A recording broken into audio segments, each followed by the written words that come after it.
This is Bruce Buffer, and this is the moment you've all been waiting for. It's time for the MMA-Holes!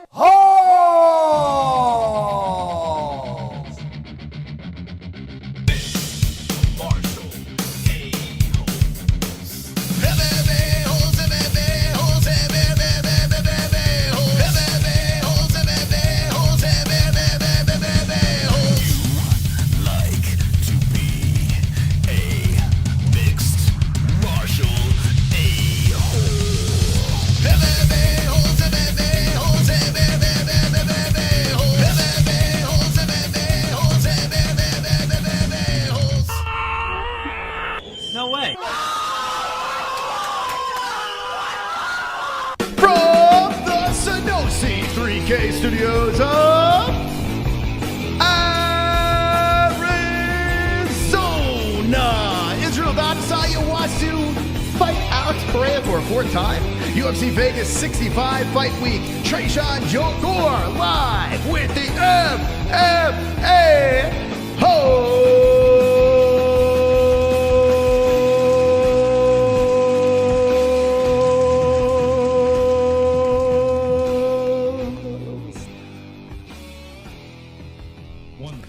Welcome, friends. Welcome to the MMA Holes. We're here. We're live. We're wonderful. Good to see everyone on a Wednesday night. Hopefully everyone's good. Oh, everyone's hanging with the boys. Tonight, we have a magical show for each and every one of you. Tonight is going to be epic. It's going to be special, spectacular, as we are going to wrap up in a bow UFC 281. Adesanya got arrested, saw that earlier today, so we'll talk about that. Nothing big. He's fine. He's home. He's safe. He wants a fourth fight with Alex Pereira, and we'll talk about that a little bit as well. UFC Vegas 65 fight week is this Saturday. Big fights. Derrick Lewis, Spivak in the mix. We'll be talking about that. A lot of stuff to get to tonight. But tonight, for the first time ever on the MMA Holes Live, we have a special guest on the show, a middleweight in the UFC, a man off of epic submission. This man's name is Tresean Gore, live with the MMA Holes. Let's go, baby. This man's name is Tresean Gore, live. Let's go. Hey, Tresean, how you doing, buddy? I'm doing good, man. How are you doing? Man, I got to be honest with you. I could be better. I have had so many technical difficulties to start this show, but I'm happy to have you here. Man, I'm happy to be here. So I just want to talk right off the bat. Mutual friend Jason Ferguson, I saw, was in your corner during your last fight. Tell me a little bit of how you met Jason. I met Jason through one of my buddies and training partners, Cody Durden. And ever since I met him, man, he's been a really good mentor to me. And man, he's one of the best lawyers in the game, and I see why, because he's very knowledgeable with every move he makes. And yeah, man, if anybody that has any wrecks on here and that needs coverage and stuff and need a good lawyer, Ferguson Law Firm would be a good person to hit up. There you go. Now, when he was in your corner, did he do anything or say anything like crazy? Like, go kick his ass, kill him? Like, what did he say in that corner? The main thing he told me is just like, I've already overcome way bigger obstacles than the fight. You know, like, I've already overcome bigger obstacles than Josh Shrimp, you know. To even make it where I made it from was me overcoming. So he was just, I put him in my corner as inspiration, and that's what he did. That's awesome, actually. That's pretty awesome. I thought he would have said something crazy over there, but look at that. He's actually giving you some good advice. He's a good guy, Jason. Yeah, he's all right. There you go. So, Tresean, how do you exactly say your name? Is it Tresean or Tresean?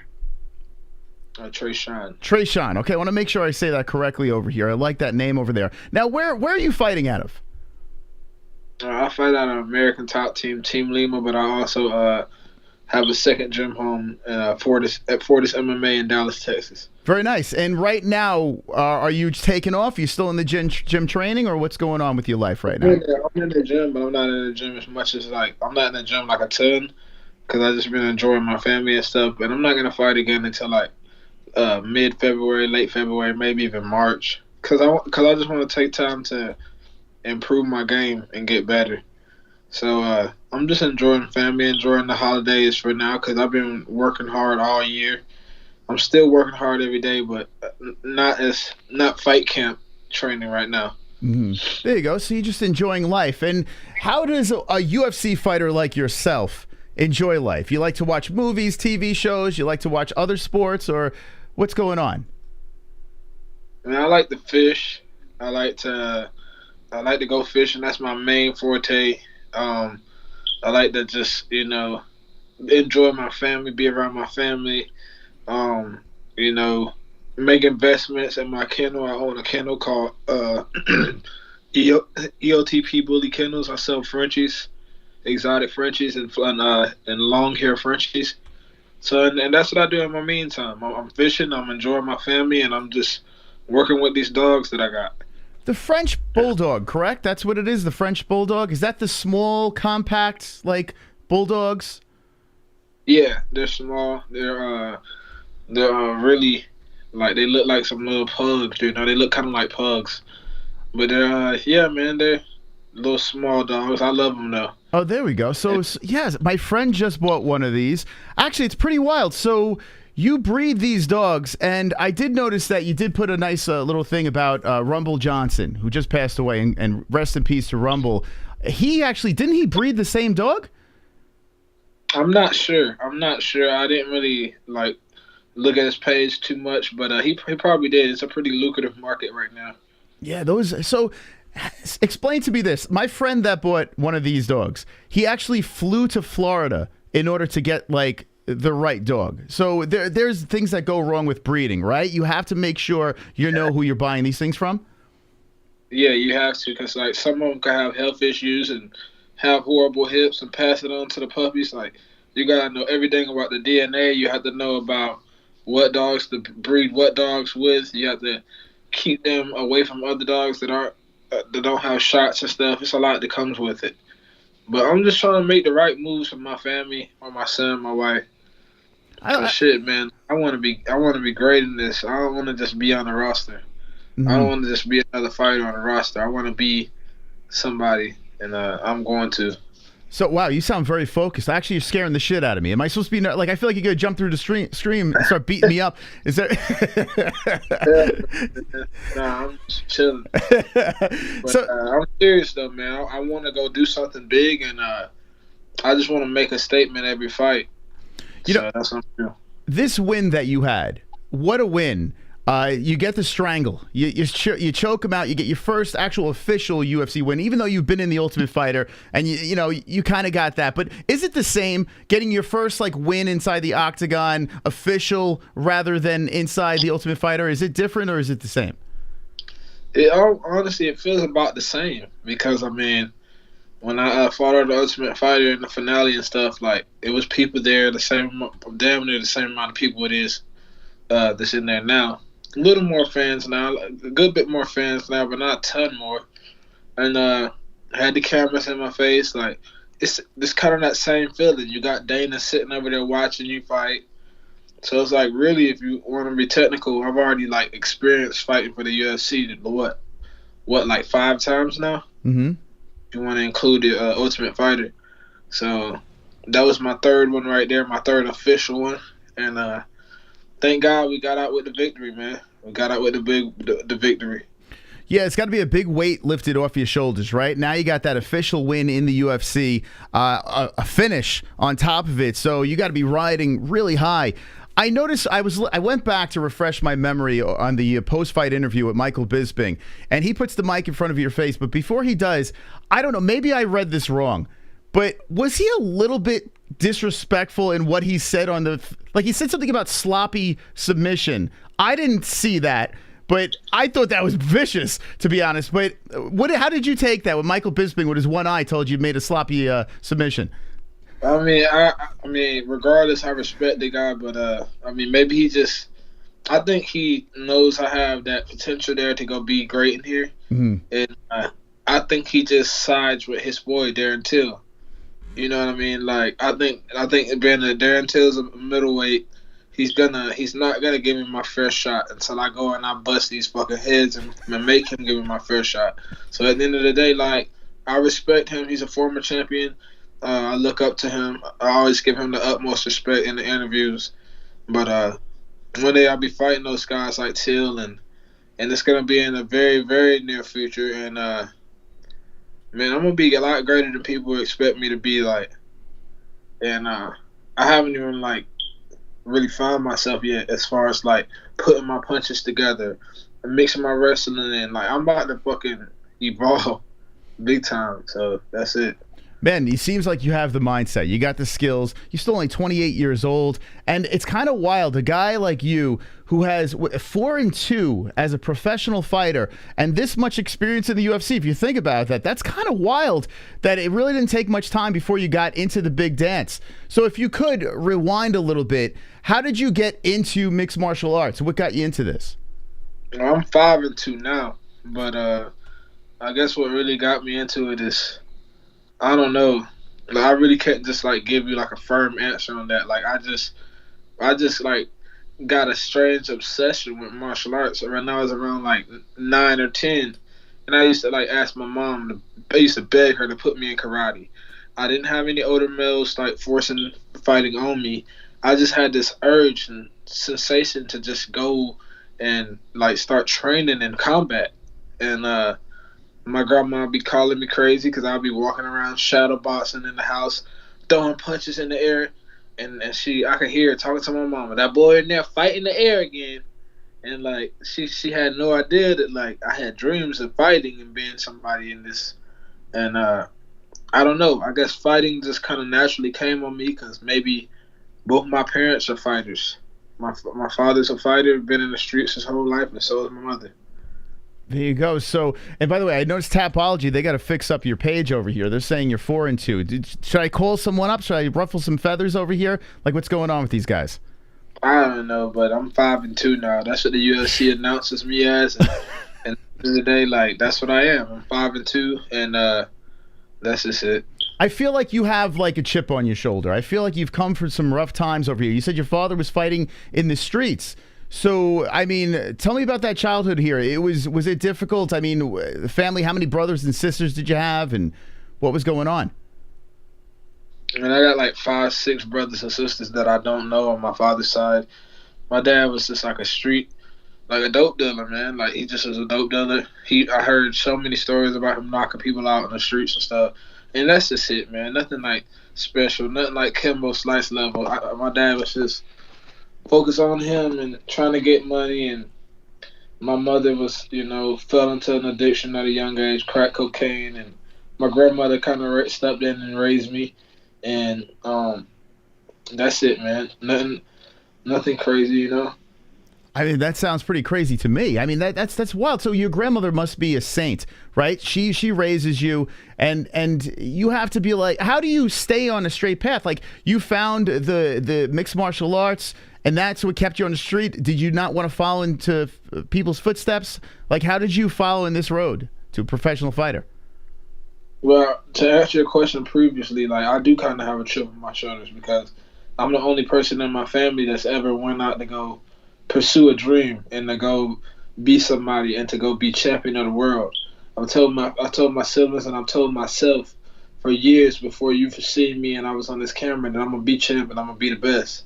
So it's not like I'm just a guy out here trying to be cocky and just say stuff that I don't believe. I do believe I'm gonna be great. So I mean, yes, my grandmother is a saint. She's a very great woman. She's believed in me from day one, and I plan on getting her a nice house and giving her a life of luxury, something she deserves, because she's been busting her ass her whole life for all of us, and she deserves to kick her feet up and relax. She deserves them silk sheets, and that's what she's gonna see. I tell you what, it's very easy to root for you. What a story! And your grandmother, when she saw you get that win, was she in the building or was she at home? Where was she when this happened? She was hold on one second. Let me go put my phone on the charger. My grandma was actually let me grab this charger real quick. My grandmother actually was she doesn't really watch my fights live. Like, she goes back and she'll watch the fight afterwards. But she doesn't really watch my fights live just based off the fact that, like, she's a Christian and she just don't want to see me get hurt and all that. But I mean, other than that, man, I love all of my family so much, including my grandma and mother. That's awesome, man. And it seems like you're a good family man with your beautiful wife and your daughter as well. You have one kid, correct? Yeah, I have a son. Oh, son. Excuse me. I'm sorry. So you have a son, and hold on. Let me pull this picture up over here.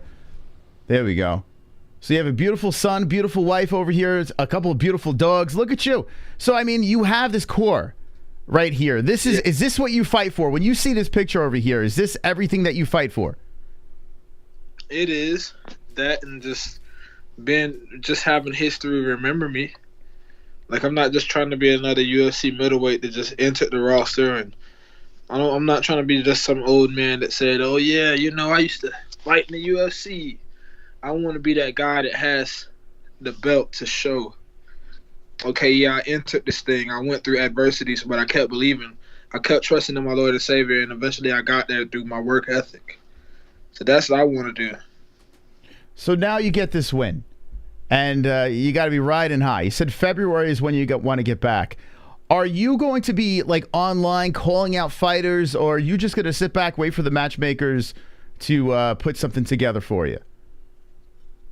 I'm not gonna go call no names. I'll fight any middleweight they hand me. Like, everybody that they've offered me to, or offered to me, I haven't shut it down.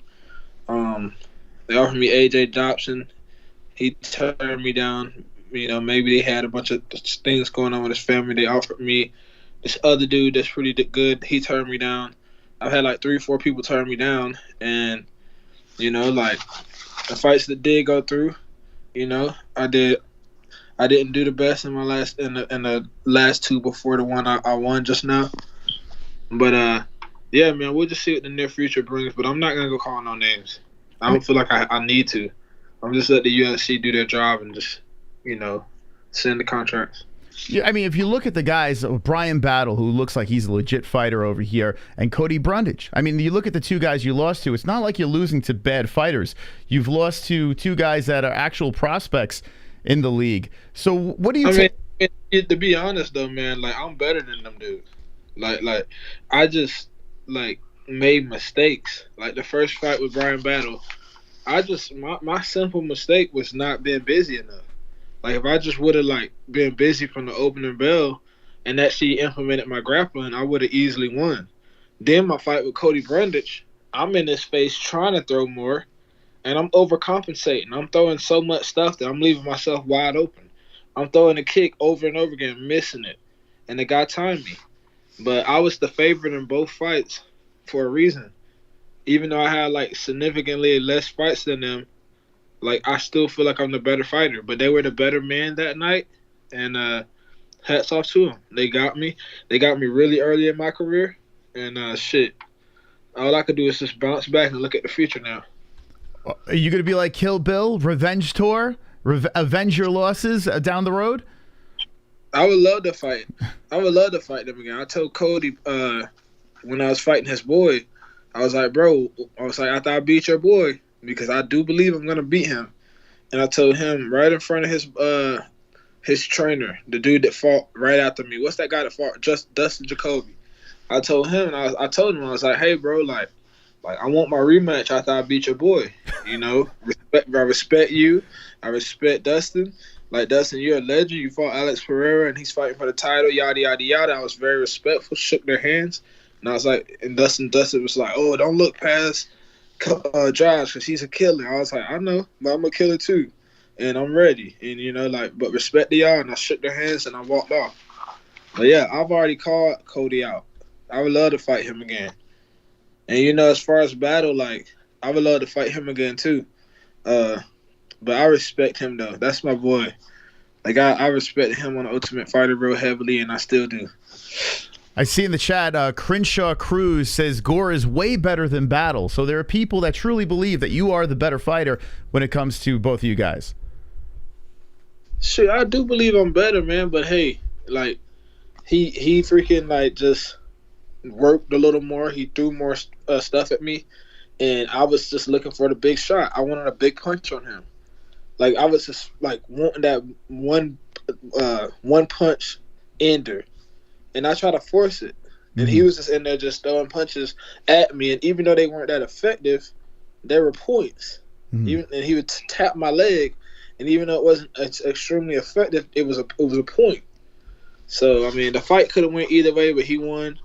Cody caught me. You know, I had a horrible weight cut. I cut like freaking 21 pounds in a day and a half. And I didn't eat any of that the week of that fight. But it is what it is. Like, he got me. He was the better man. And we move forward.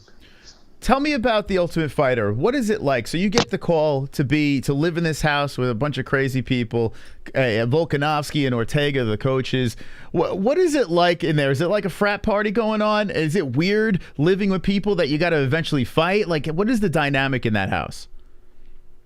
I mean, it was definitely weird sometimes because me and Andre Petrosky were like teammates and in the same room, and we knew that we like most likely like they were banking on us to make it to the finale and fight each other, but you know he lost and he didn't end up making it to the finale to fight me. But it was weird, definitely weird sometimes. You know, I would watch Gilbert, Urbina, or Ryder walk past my room and like be mean mugging me in the mornings.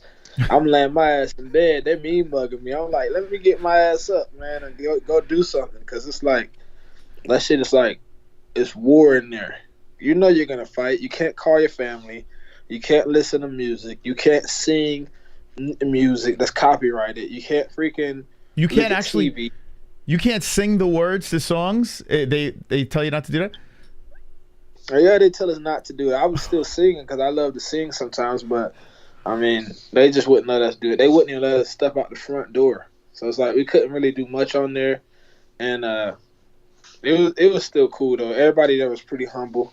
There was nobody there that was, like, egotistical or, you know, it was cool. If I were to ask you to sing something now, would you be able to belt out a tune for us? Heck no, man. I'm going to stick to freaking fighting people, man, and fishing. If you were to go to a karaoke bar or something like that, and you had to pick one song, what would it be to sing? There's a lot of songs I would choose because, like I said, I really like to sing. And, like, if you could ask any of the people that were on the show with me, they'll vouch for me that I can sing. I just don't really, I couldn't really put my finger on one song. I like that song by Chris Stapleton, Tennessee Whiskey. It's a good song. You know, you see a lot of these fighters, they become champion, they start a rap career, they start a singing career or whatever. You see Tyron Woodley. I heard, what's it called? Aljamain Sterling. The Funk Master's going to start rapping now. What do you think these guys, you know, rapping and stuff or doing movies as UFC fighters? Well, you know, like everybody has other dreams besides just like fighting.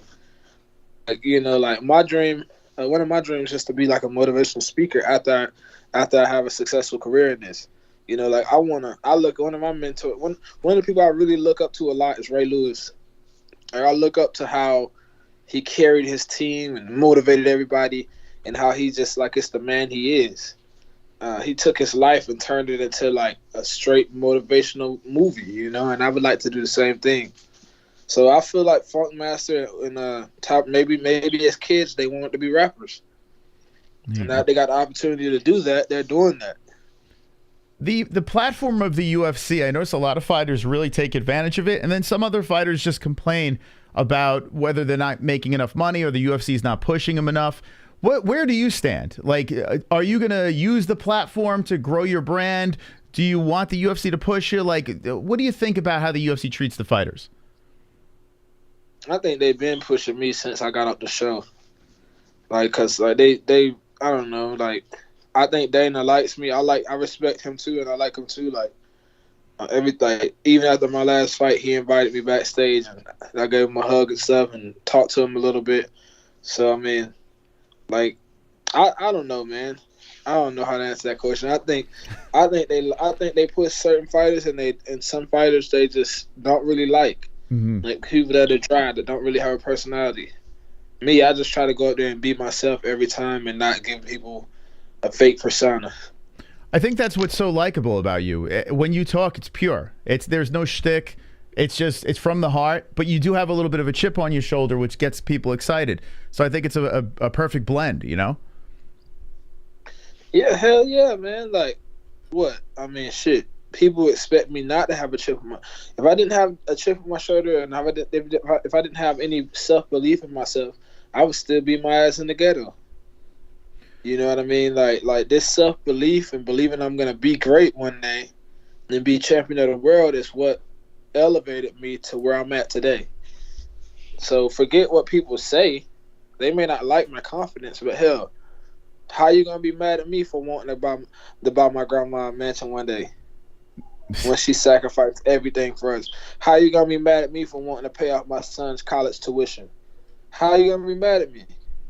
I mean, because at the end of the day, I could go out there and be a fucking dove or be a bunny and be oh, I love to fight. No, I'm not. I'm just gonna be me. I'm gonna be me, and I'm Mr. Vicious. At the end of the day, like, I'm not a dickhead, but I do like to fight. I do like to knock. I do like to try to put people out, and you know, fuck the haters, man. There you go. Do you get a lot of that on social media? Do you get haters jumping in, messing with you? I mean, sometimes you'll see people like, oh man, like I saw the dumbest comment, like, oh, I can't wait to Gore get starched because look how he dropped his opponent's head and all this. Like, I'm like, bro, like, did you want me to bring a pillow in there and lay him down gently? And on top of that, like, I'm in the heat of the moment. I got a hold of a guy's neck that has been trying to kill me, has been training for 3 months to try to kill me. You think I'm gonna let that thing go? Or you think I'm going to let it go when the ref pulls me off? That's what it is. I never try to maliciously slam his head on the ground. I would never do anybody like that. But it's just a simple fact that it's like, when you're in that octagon, it's kill or be killed. When they ring that damn bell, you're going against a complete stranger. A guy you never have met before. Like, it's crazy. So how do you, like, I mean, it's like a cliche question, but I guess it fits this situation here. Like, that mindset, that killer instinct, that when you go into that cage and you see red with your opponent, how do you get yourself in that zone, and how the hell do you get yourself out of it? I don't really get, like, too deep in the zone where I'm just like my last fight, I was just, like, complete dialed in there, but it's like, when you've been believing in something for all these years and you've been the only one believing it, like, it's like when you go in there and fight, you're going to have that belief that you're about to go in there and dominate because you've been the only one believing in you before anybody else believed in you. So it's like you carry that self-belief with you. You carry that confidence with you that you're meant to be the difference maker in your family. The you know, the breadwinner. The Rock, the person that's gonna make your family and your younger siblings think bigger. That's what I try to think about when I go fight. There you go. Because there's nothing that these men could do to me that I haven't already been, like my mentor Mr. Jason said. Like, I've already been through a ton. I've already overcome a ton. So it's nothing that they can do to, like, I got caught in July. You didn't see me go cry. Oh, UFC, I need a break. No, I jumped my black ass right back in there October 29th, and we made it do what it do. And at the end of the day, I'm gonna shut up. You got any more questions, sir? I want to go back into people that believe in you. Your wife. How long have you been with your wife with this whole journey? Shit, it's been like 8 years now. We've been married for like 5 years. So, wow. So she's been through the long haul with this. Yeah, blow up mattresses, cars, freaking hotels, Decatur, Georgia, East Atlanta. Yeah, we've been through everything, man. Everything. Sometimes, man, we didn't have no food to eat, no money for food. And sometimes I love fishing so much. Sometimes I had to fish for us to eat. Wow. You were like living Red Dead Redemption style here. This is kind of crazy, man. I mean, I left South Carolina at 20 years old. My wife was like, no, I left South Carolina at like 21. My wife was 19. So, I mean, like, we didn't really know anything. I didn't have a father teach me how to do this and do that, or a mother. But I had a dream in my mind that if I got to American Top Team and Team Lima, I would make it to the UFC one day, and it happened. Wow. Through sleeping in cars, staying in hotels, we've been through a ton, and I believed I was gonna make it to the UFC and be champ one day, and my wife has too, and she still believes that to this day. I tell you what, I noticed a lot of you guys that are in the UFC, when you have that support system, when you have that strong wife behind you, it seems like you have an edge. You have an advantage over some of these other people that don't have that rock behind them. And to know that you're going to go home, win or lose, that person's there, going to be there for you, that's got to be an amazing feeling. How does she feel, though, with the type of work? Like, I mean, you're going in there fighting another human being. Does it drive her nuts to watch this? Is she scared? Is she excited? Like, what is going through her head when you're fighting? Our wife is nuts, man. She freaking, she like, I don't care if one of my feet got amputated. Like, she would believe that I'm gonna beat the guy in front of me. Like, she believes in me so much till it's like, sometimes I'm like, damn, hold up now, like shit.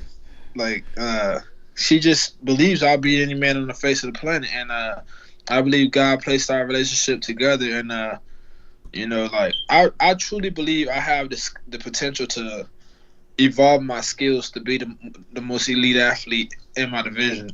You got Pereira, you got IZZY, you got all these guys who are in front of me. But I'm not saying I'm there now on that level to just go and just knock IZZY out right now. But I just feel like you give me a couple months to a year, you give me time to train with the elite trainers that's going to focus on me and focus on helping me evolve my skills to the next level. I just feel like I'm not going to be touched when I put it all together. Let's talk about some of these top guys. I'm actually interested in what you think. We had a big fight that happened. Israel Adesanya loses his belt. What did you think about the stoppage? Did you get to see the fight? Yeah, I saw it.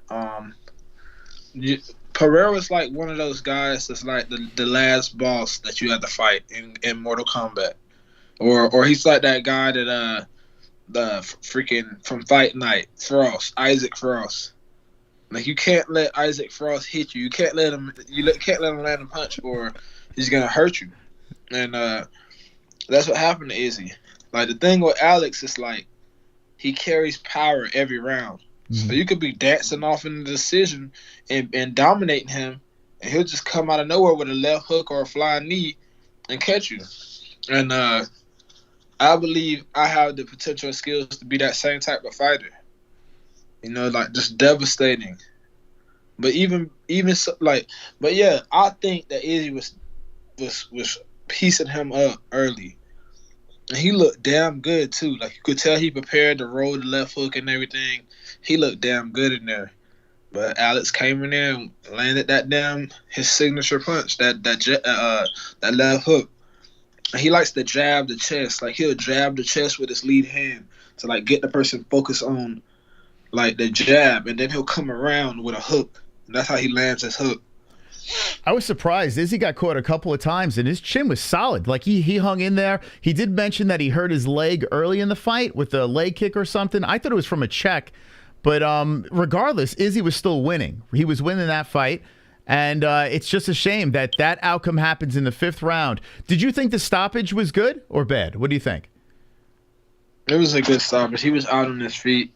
And you don't want to, like, it's like the stoppage with me and Brundage. Like they could have sat there and let him pound me unconscious. And to where I'm out snoring for freaking 3, 4, 5 minutes. I was out for like 2, 3, 4 seconds. And the same with IZZY. He was out of it for like 2 seconds, 3 seconds.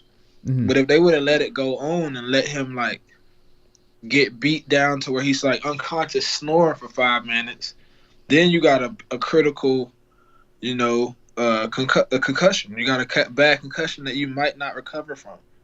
So it's a reason why these refs step in. I'm glad we have these refs because this is a gladiator sport. And, man, that he could have got killed in there. He was out. Like, he was out, head down, couldn't see where he was at. Yeah, I'm glad you said that because I usually like fights to go on. I usually like for you guys to get every chance you can to come back because you go through these training camps and this and that. But in that situation, I agree with you. I do believe that Izzy, it was the 5th round and he was getting popped. Everywhere he moved, Alex was waiting for him. And then, it just didn't look safe at that moment over there. And the ref's job is to protect the fighter, right? So it's interesting. A lot of people complaining online about it, but it does seem fair. Izzy would have went to sleep. Like, I mean, he was out for a second, but if they didn't stop it, he would have been asleep. Mm-hmm. I want to talk about some other. You're gonna get a guy that. Go ahead. Huh? No, I was gonna segue into something else, but finish your thought. Yeah, like Izzy would have went to sleep, man. You're going against a guy that knows how to catch people that are alerted to him, that are right there watching him. So. Imagine him going against a drunk person. That's like the same with Izzy. Izzy was like drunk, out on his feet. So if they would have let it continue, man, you would have seen a flying knee, something really brutal. Mm-hmm. The weight class is pretty stacked up, but now it's changed. Like Izzy seemed like he was so far ahead of everyone else, but with Pereira winning that fight, everything gets shaken up, and now you got some interesting stuff. There's Whitaker's. There's, Paulo Costa. There's, of course, even guys like Sean Strickland you can talk about over there. When you see those guys, is there one that you're like, oh, I want that one. I can't wait to fight that one? I want to fight every guy that people think I can't beat and go in there and beat them. And I want to keep overcoming odds like I already have been. And that's it in my mind. I don't have a specific name I want to call. I just want to just keep defying the odds. And people that just don't believe in me, I want to make them into believers. In your off time, do you talk about fighting or do you shut it off? Do you, when you're with your family and friends or whatever, do you shut it all down like when you're out of the gym? Or do you continue to talk about whether it's strategies or whatever, the fight game? Do you unplug? Nah, I kind of don't. Like, this is my lifestyle, so I'm always either watching fights or training for a fight. So it's like, or I'm like helping a training partner get ready to go, get ready for a fight. So it's like, I don't really ever turn it off, really. Mm-hmm. Like, it's just my life. It's what I love to do. And really the fun part for me is just the part of getting better. Because the journey never stops. Like, you can keep improving in skills every day on something. And that's what I really enjoy about it. There you go. Well, if you have a second, we have a live chat going here. Would you take a couple of questions from our live chat? Yeah. Okay, great. By the way, we're live with Tresean Gore. UFC middleweight just came off a big submission and looking to get back into the octagon in February. If you're in the live chat, make sure you hit the like button and also ask a question away. We have him here in the building. Might as well find out some stuff. So when you're at the dinner table, you're eating dinner with the wife and kids. You all eat together? Is it a tight family dinner, or do you guys scatter? Yeah, we eat together. I feel that's important. Yeah, man. I just want to give my son what I didn't have, and that's stability. Mm-hmm. I want to show him that true love still does exist, and I'm just trying to treat his mom like a queen, so he'd go off and treat his wife like a queen one day. Man, oh man, look at you. You're a great dad. And so your son, if he decides to follow in your footsteps, so you're like, let's go? Man, if my son decides to follow in my footsteps, he's going to be the king in this shit. Like, I'm gonna put him around the best trainers on the planet, and I'm gonna make him bust his ass. But at the same time, I'm not going to force fighting on him. But if he wants to fight, ain't no half-ass in this. There you go. I really would like him to box, too. Because boxing is something I really hold near and dear, and I believe my son could be great in whatever he decides to pursue. What do you prefer the most when you're training? Do you like sparring day? Do you like grappling? Like what? I'm assuming you said boxing, so is that what you prefer to do? I like it all, man. I like it all. I like to grapple, but I guess I could say I prefer spar. I like sparring days. Because I get to, like, work my defense and work my movement. But I also like grappling because I mean, that same submission that I got in my fight, I was wrestling the other day. And this collegiate wrestler, he's my boy. He's pretty good. He was trying to take me down. And I got him with the same thing. That's one of my go-to moves. So I mean, I enjoy it all. Okay, I got some questions for you. Well, first off, Ninja Choke in the chat says, "We love you, Tresean. You're a good dude, bro." So he just wanted to say that in the chat. What do you say? Hey, tell him I said thank you, man, and tell him God bless him for real. There you go. Sean in the chat says, "What do you do? What do you fish for? What do you like to fish for?" Striped bass, redfish, flounder, catfish. I like to go offshore for grouper. I really want to get on some trigger fish. Everything, man. I fish for everything. Okay, and Damn Savage wants to know, was there a second shooter in the JFK assassination? Shit. I don't know. I think it was just one shooter I think it was just one shooter. Okay. All right, here we go. Kainoto wants to know, what do you think of Wakanda Forever being Hispanics versus blacks? Did you see Wakanda Forever, Black Panther? I haven't. I don't know if that's the case. What? I think it's the sea people versus the Wakanda people. I think that's what it's about, but they're saying Hispanics versus the black people. I don't think that's true. I'm pretty sure it's not. That's stupid as hell. But Wakanda Forever. Wakanda Forever for sure. There you go. What do you think about Kamaru being in Wakanda Forever over there? A little movie star going on. I think he deserves it. I think he deserves all the success and greatness that comes to him, Izzy, Alex, all of them. They're great. There you go. And do you fly fish? No, I don't. Okay. Well, there you go. Look at that. You said it all today here on the MMA-Holes. Hey, I appreciate you stopping by. And tell Jason I said hello. I can't wait to see you compete again in February. Are we going to go on a finishing streak? From this point on, you're going to be finishing all your opponents? Is that what it looks like? Hey, man. At the end of the day, man, we only can see what the future holds. But I'll tell you what, I'm going to be getting them wins. Whether it be a finish, submission, decision, knockout, whatever. But all I know is I'm going to be winning. I like that. And this weekend, excuse me, Derrick Lewis versus Spivak. You have a prediction for that main event? Derrick Lewis by late knockout. There you go. I feel as long as it's not in Texas, he'll win, right? For some reason he can't win in Texas. What's that about? I don't know, man. Maybe he just gets home and gets kind of comfortable and kind of too relaxed because he'll be around his people. Because one thing I realize is sometimes when you be overly relaxed, it can really cause you in there. I was overly relaxed when I fought Battle. I was overly relaxed when I fought Brundage. This fight right here I just had, I was a little nervous. I was like, damn. Like this is fucking crazy. Like, I'm about to go fight after Andre Petrosky, the former UFC champ. I'm about to go fight after them all these great fighters that have been fighting way before me. So I felt nerves for that fight. But I feel like it made me be more alert, more alive in there. So in this last fight, when you got the submission, was there any difference walking out to this one than your previous fights in your head, motion-wise?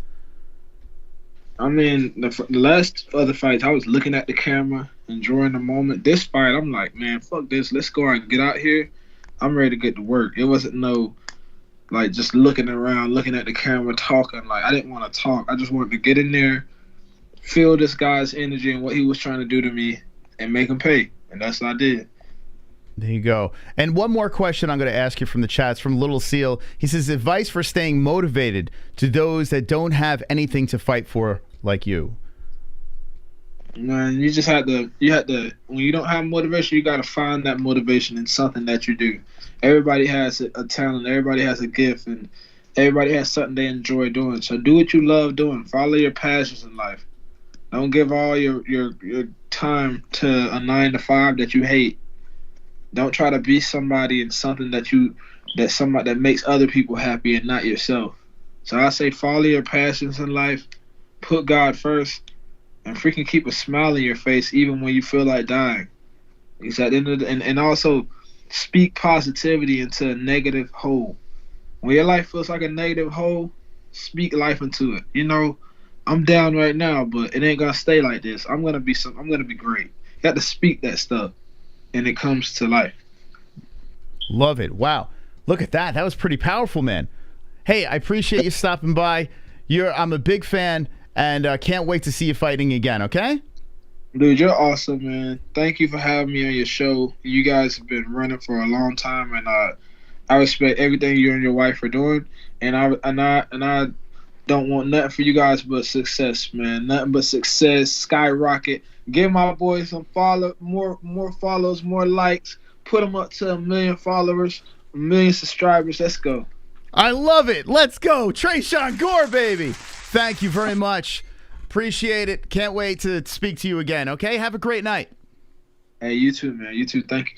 There we go. Tresean Gore live on the MMA-Holes. What do you got to say in the chat? How about that? How about that? Powerful words from the future middleweight champion of the world, Tresean Gore. Very nice speaking with him. Pleasure having him on. That was good stuff. We had like 1 million technical difficulties. I had it. He didn't. I had 1 million technical difficulties before we went live. So I was like, oh. So if the beginning of the interview was a little rough, that was my head going in 1,000,000 miles an hour, different directions. Like, why is this not working? But Tresean was a stud. He basically, he said it all. Spoke about the Ultimate Fighter. And I love, man, I like that fire that he's got. He's got this fire inside him. No matter what happens in his life, he believes he's the greatest. He'll be the greatest one day. And now coming off a big win, the guillotine choke over Josh Fremd, Mr. Tresean Gore, looking to rise up the rankings and be the next big thing. What do you guys think in the chat about our new friend Tresean Gore? I can't talk today, man. I'm so fucked. And shout out to Jason Ferguson for making it happen. Oh, what the hell? Say more technical. This fucking show is a mess. There we go. Boop. There it is. Great job. Great interview. Thank you so much. Powerful. Thank you, Lou. Appreciate that. Let's see. Tresean.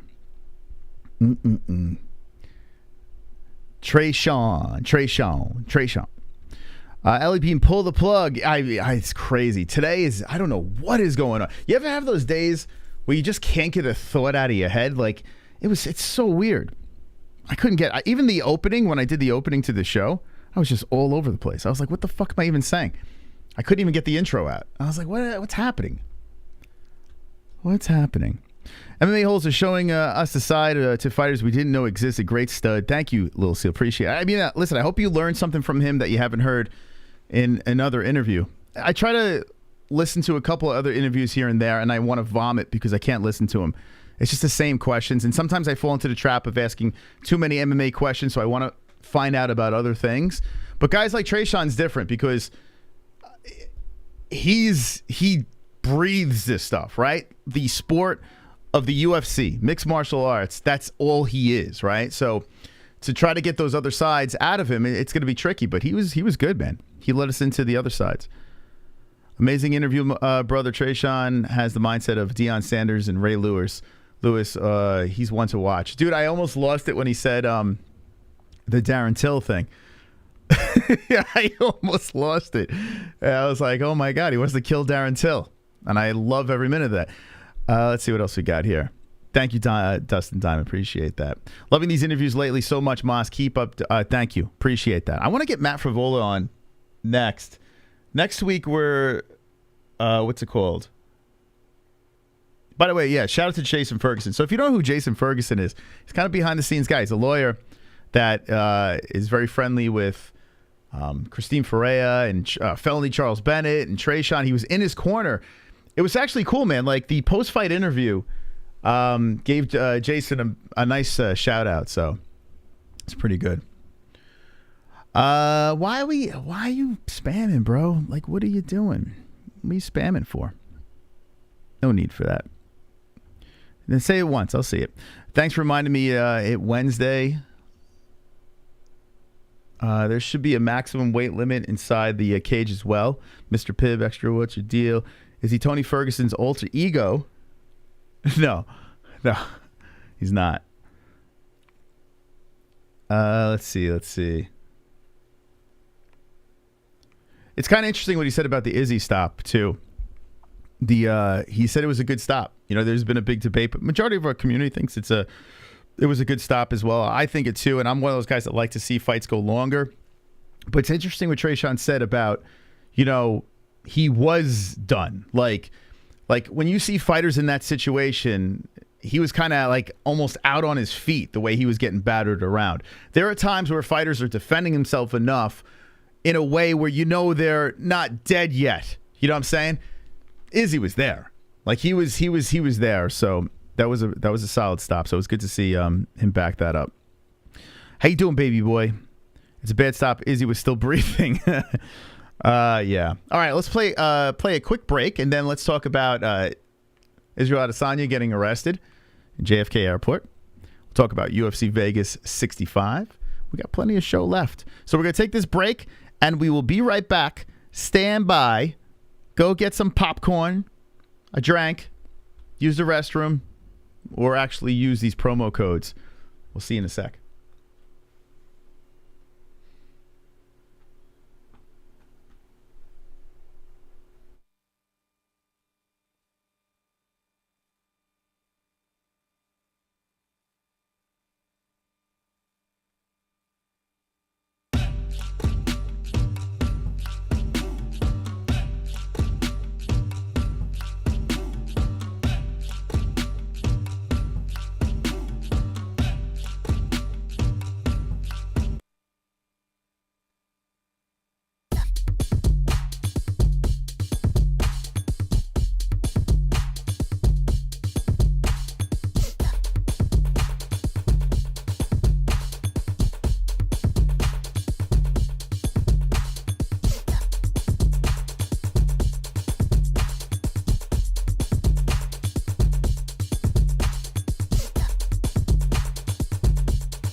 Cause I'm a CBDX.com boy.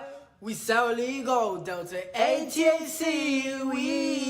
It will get you very stoned. We sell gummies, yeah. Buzz-based oil in a cell, and they post on Twitter. Oh yeah, hey, on CBDX.com.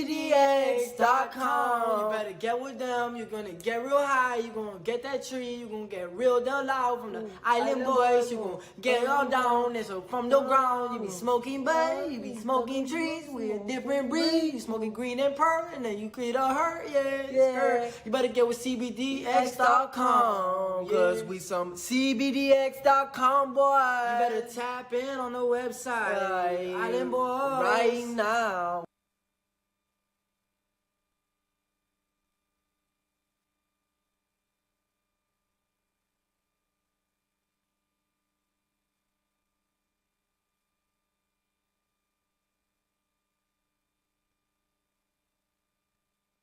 When it comes to underwear, there's nothing more important than comfort. Why empty your pockets for generic underwear that loses comfort, quality, and style when you can slip into a pair of Sheath and get even more out of your daily wear? With Sheath underwear, you can treat your jewels like royalty as they are given their own private sanctum, keeping them secure and you in a state of bliss. Get 20% off Sheath now using promo code MMA-Holes. That's MMA-HOLES with the link in the description below. And for the ladies? Absolutely! Sheath isn't just for men. Ladies can now experience Sheath's style, comfort, and functionality too. Sheath for women is crafted using a signature modal elastane fabric blend for form-fitting breathability that will not affect the natural pH environment or the microclimate of the skin while producing that long-lasting, unimpeded comfort. Use promo code MMA-Holes, MMA-HOLES for 20% off at sheathunderwear.com.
Did you hit the like button yet?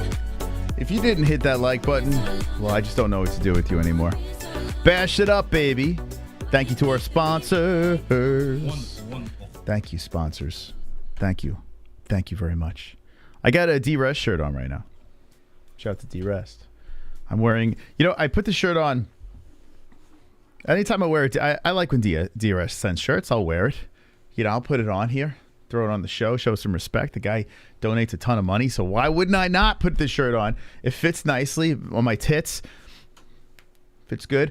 But every time I wear one of these shirts, I feel like I'm wearing, like, I'm in the band and I'm wearing the parking lot knockoff. You know what I'm saying, Jess? You know what I'm saying? When you go to a concert. Yes, I know what you're saying. And you buy the knockoff. I know what you're saying. Because, like, it's lopsided. Like this. I don't know if you've seen it, but it's, like, lopsided this way. And it's, like, all faded. Like, when you get the knockoff shirt and it's all faded. But I have to wear it, man. I have to wear it. So, D-Rest, I love you. I love you to death. No matter what you send me, even if it's complete and hot mess, I'm still going to put it on here because you're wonderful, okay? Wonderful. Okay. So, hey, did you guys know that Bellator is Friday? I didn't. I found out today. I was like, okay, what? I was looking through to see what was going on. I'm like, is there an event this Friday? So I look, and I'm like, did you know Bellator? You did know, right? Yeah, but I knew, like, shortly before you did. Yeah, I didn't know. We're not quite media. We don't know what we are. We're a little bit of everything mixed up together, but we're not really one thing. And I guess we should know this. But this is going down, and it's fire, right? It's freaking fire. Nemkov versus Anderson 2. Pitbull versus Nurmagomedov. This is going on Friday, so we'll react to this for Food Court Friday. So that's a thing. But it's frustrating. Like, if you go to Tapology, right? If you just click on Tapology. Oh, and now this is going to prove me wrong. So, what the hell? I clicked on it before it was UFC. So, Invicta is it tonight? Is Invicta tonight? I didn't even know this. I guess she's not in the UFC anymore. She's in Invicta. So, that happened tonight? What the fuck? Today's the 16th, right? Yes. Okay. So, this happened already. Invicta. But when I went on Tapology before I clicked on it, it didn't even say Invicta. It just opened up to this. Not this. The fuck? It opened up to... Damn, it didn't open to... It opened up to this. So you would have to go backwards to see all their stuff that they had on here. And I was going back, and I was like, what the hell's going on here? Yeah, Bellator 288 is happening on Friday. So, I was thinking. I was like, it'd be really cool. Back in the day, UFC versus Pride happened. They had these guys from the UFC fought those guys from Pride. It was a whole thing. Yeah. Right? It was like Mortal Kombat style. The best here fight the best there. And I was saying to myself, why is that not happening? Hey, Pal, how you doing, bud? Haven't seen Pal in the chat. Shout out to Pal. Why is that not happening? Like, why? Like, at the end, hear me out. We have the year progress, right? But at the end of the year, like, say, for instance, New Year's Eve or something like that, there should be a UFC versus UFC, like all the champions of UFC versus the champions of them. Why should the UFC collaborate with any other organization when Dana White sees all of them as competition? Well, here's the thing. It doesn't have to be. It's not competition because the UFC is like light years ahead. It's not, but right? He never has a positive thing to say about any other organization. I know. Dana won't. Dana did with Pride. Petty. But now it's just like, it's me. Yeah. And that's it, right? I got to be honest with you. And you have to, you don't just blame Dana White on this. You got to blame the other organizations for not doing a better job. Well, I mean, if I were the other organizations who were getting shit on by like the king of combat sports organizations, I too would probably be like, fuck that guy. I'll collaborate with all these other organizations, but why would I collaborate with you? You mean to tell me if the UFC called them up, they would say no? I'm not saying they wouldn't do that. Yeah, they would do All it. I'm saying is I understand the animosity that is lying there. It's just Dana White. It's nowhere else. No, everyone else would collaborate in a second. Scott Coker has animosity towards Dana Are you White. kidding me? He does, 1,000%. I'm not saying he wouldn't work with them. All He I'm would saying work with them in a second. He's had his choice words as well. Oh, yeah. He's fired back when Dana said things. He's fired back. Yeah. But regardless of the fact, Scott would do something, of course. I think Bellator's done a shit job, to be honest. Like, it's It's crazy. Maybe PFL because they both work, with ESPN. Maybe and that. But they have like a consistent flow of fighters going back and forth between PFL and the UFC. Like PFL has seen a lot of UFC rejects. So it really isn't a lot to lose for the UFC. I don't think there is. But I understand why UFC is not doing it.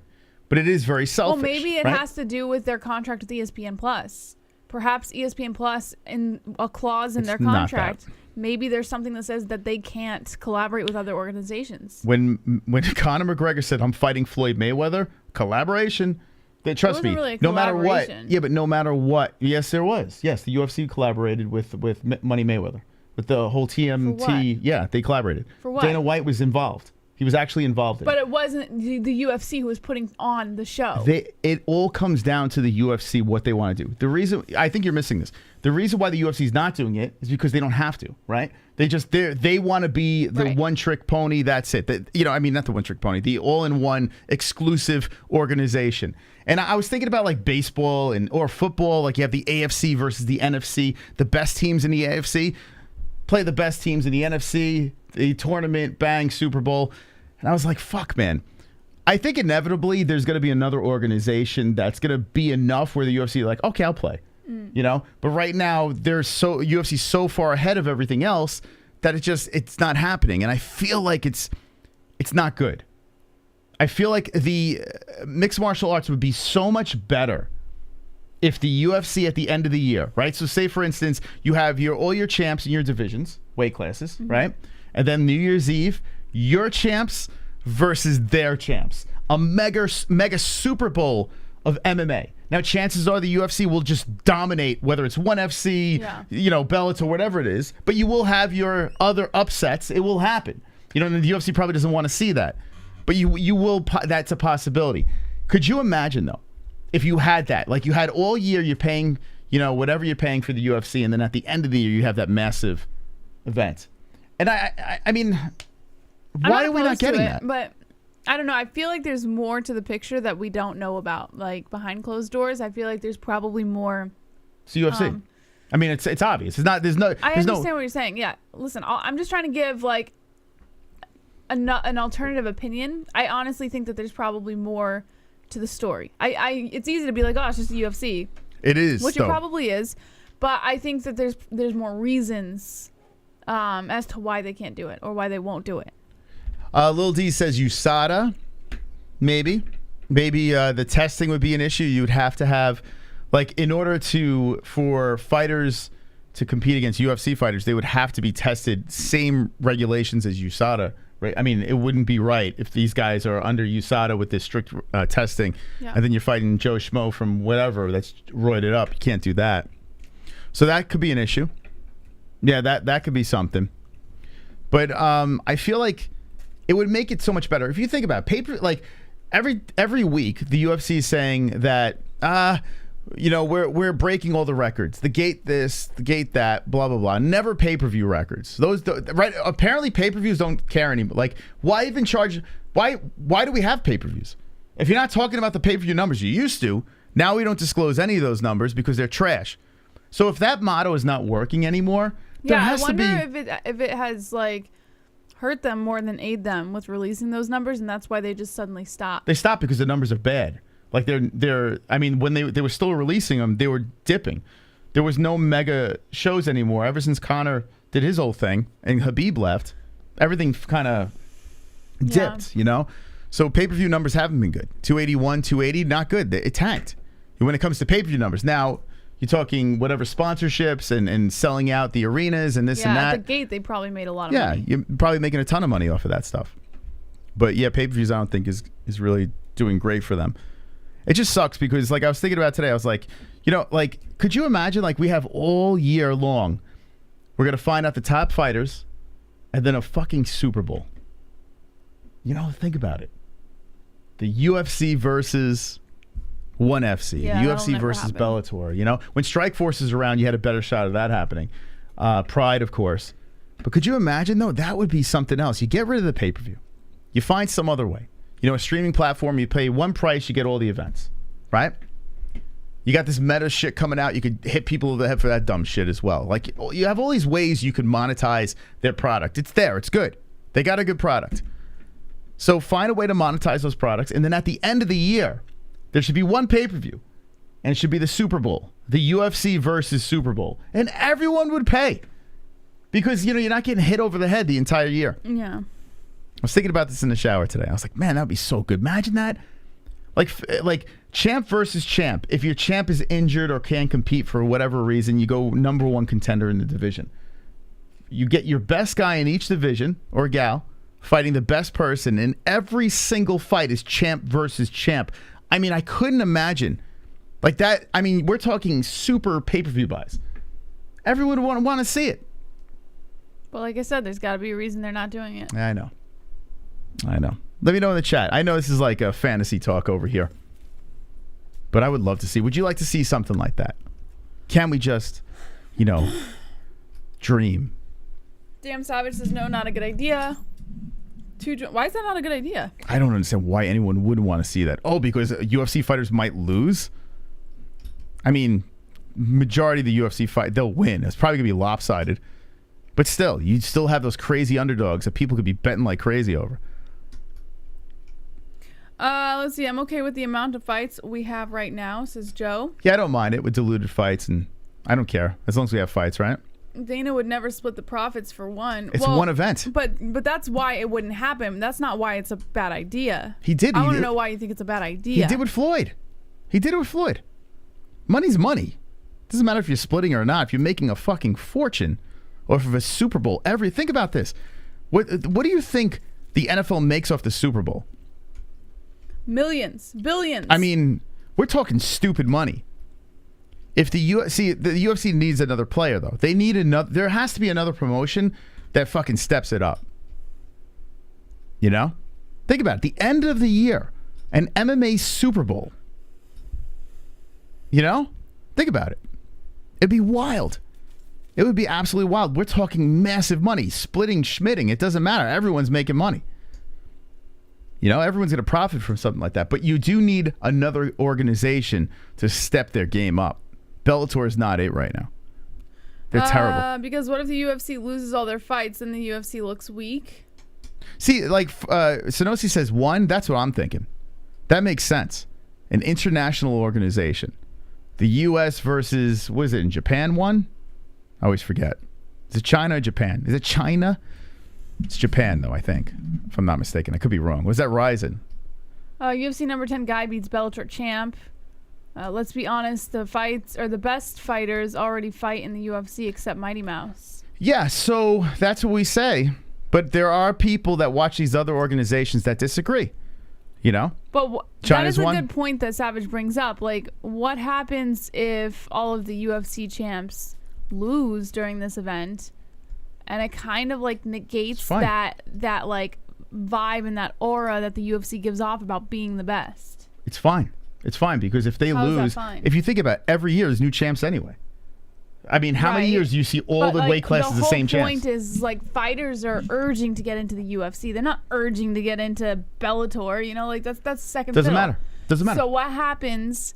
When Bellator champs are winning against UFC champs, and people are like, well, I guess it just the UFC's makes the not UFC all better. It's cracked up to be. Makes the UFC better. How? It makes the UFC better because what they're going to do is they're going to get fighters that are going to try even harder to fucking get that championship and beat the guys over at one or whatever. And each year, I don't know. Each year, the champs change. They rotate. They're not all the same every year. Every year we get a whole rotation. I'm referring to if we're just going to look at 1 year. What does it matter? If I were to watch the NFL... The point of the question is, how does that reflect on the UFC being the best if all of their champs are getting ruined? If the AFC bet the NFC every year in the Super Bowl, am I going to stop watching my Giants because they're in the NFC? That's not what I'm saying. I'm not saying people are going to stop watching watching them. It doesn't do anything to the UFC. It does nothing. Oh, bragging rights. Whoop-de-doo. If UFC's paying their fighter top dollar, who cares? No, it becomes about money. No, I think there would be like a negative effect on It does the UFC. nothing. It does nothing. Like I said before, if the AFC beats the NFC in every single Super Bowl... Why don't you run the UFC? You're so confident. Does nothing. Does nothing. No, the problem is you can't do it now because there's no other organization that's even worth it. But I'm hoping eventually one of these other organizations steps up and they fucking build a fucking roster of beasts or something, at least interest for fans to watch. I mean, if we're going to watch the Super Bowl and like if the UFC wins every single stinking year, it's not interesting anymore. Of course you're going to want to see it go back and forth. You know, it doesn't hurt the UFC in any way. I feel like it you hurts don't need Dana's me ego. for this argument. What? I feel like you don't need me for this argument. Yeah, it hurts Dana's ego though. That's what it hurts. So are we not doing it because we're afraid of Dana's ego, or I mean, it could be good. You don't think it would be good for the sport? I think cross promoting is good for anybody. Yeah. But I just wonder what it does for the reputation of the UFC as being the best when all of their champs get mauled by it's gonna champs happen from other smaller organizations. You're gonna have events where that will happen. Right. So and that's the point. That's where I'm going. I'm saying, I wonder, Moss, what would happen to the reputation of the UFC in that scenario. Okay, so I'm wondering this. What would you want to do as a fan? Would you want it? As a fan, would be down for. I think it would be interesting. There you go. I'm trying to think as a business person. Doesn't hurt the business. In fact, you're getting global. You're getting international eyes. Okay. You know what I'm saying? Both. I mean, listen. The other company is going to make, of course, benefit more because UFC is the bigger company, right? So of course that is. The only reason why it doesn't happen is because of ego, really. Okay. But as a fan, who the hell would want to see that? Now Bellator's trying to do it. What are they doing it with? They're doing it with what is Bellator doing? Or Risen? No, they're doing it Risen. So Bellator's trying to do it up with Risen. It just doesn't work. You need the big organization. Yeah, so with that happening, right? Does that get you all pumped up? Bellator versus Risen, like it's interesting, but it's not the UFC. I'm fascinated by it. You are? Mm-hmm. All right, well, it's a step forward. UFC versus pillow fights.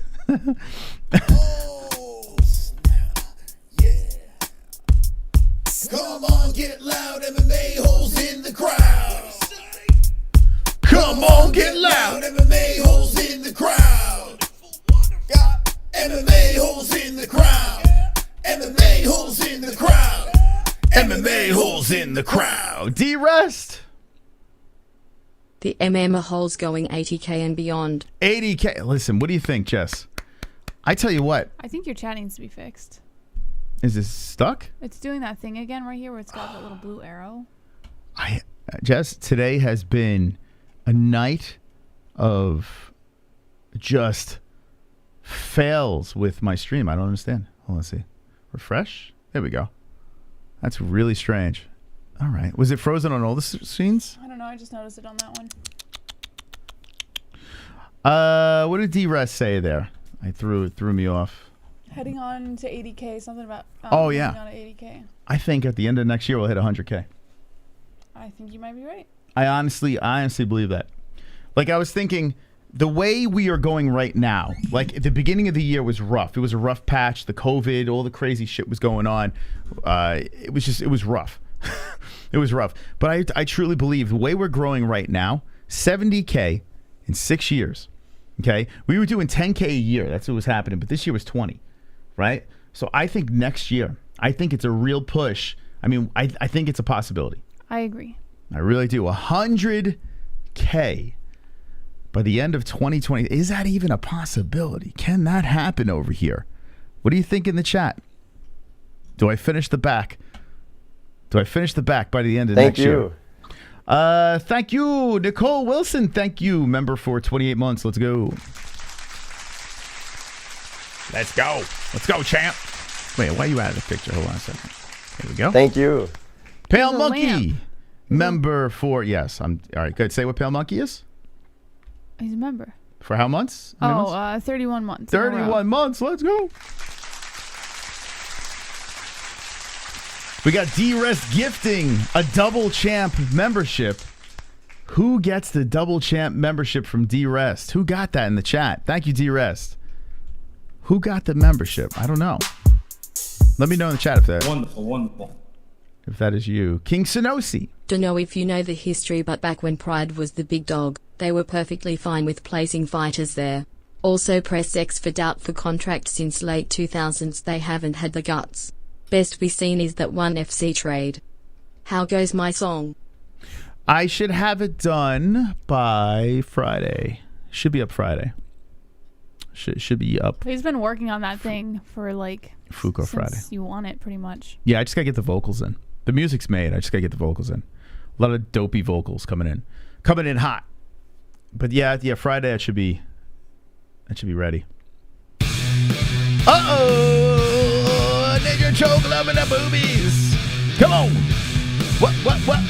Hey, I can see your underwear. Put your boobies in the air. Fapping like I just don't care. Can I lick your pubic hair? Snap a picture, time to share. Choke my meat vision impaired. Filthy mind, I need a prayer. Pervert cameraman, beware. Pervert cameraman, show them tits. Pervert cameraman, $10 tip. Pervert cameraman, Ariel Celeste. Pervert cameraman, show them breasts. Boobies. We got the $10 boobies. I wish UFC would collaborate with other orgs. It would be so fun. Yeah. I remember watching Pride when Dana did guest commentary on Chuck's fight versus Rampage. And he lost his $250,000 bet he placed on him. Maybe he's still upset? He wouldn't even co-promote for Fedor. It's so weird. It's so weird. I guess because the UFC exploded so much. Like, think about what they did with COVID and all the other sports were sidelined and the UFC just charged forward. And they're like, you know what? We don't need anybody. We don't need cute. We don't. What do you think of my shirt? My new shirt? It's adorable. Yeah, so I mean, that's what bothers me because it's pride, you know? That's what it is. But it's not just that. I mean, the other organizations got to step up. They got to get a little better. I mean, PFL, they're having a pay-per-view. It makes you want to vomit, this pay-per-view. Kayla Harrison's fighting someone she smacked around twice, and they're actually charging people for this thing, right? PFL. And PFL would make the most sense since they're with the UFC as well. But, let's see. PFL.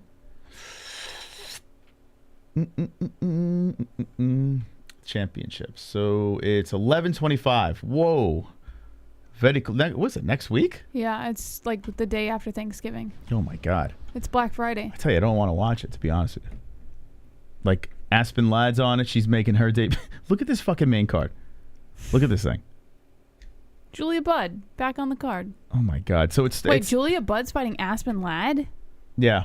What? I tell you what, I don't hate that fight. What? Yeah, I don't hate it. Wait a minute. I kind of hope Aspen gets her ass whooped. What? Wait. If she makes weight. Yeah, I don't hate that fight. But it's not Is like that that. I mean, featherweight? yeah. Yeah, she's a bantamweight. Well, she can't make weight. What? She can't make weight. And Julia Budd is huge too. She fought Kayla Harrison. Yes. She's a Cyborg, monster. too. She's a fucking monster. She's gonna fight Aspen Ladd. She fought. She No, she didn't fight Kayla. She fought Cyborg.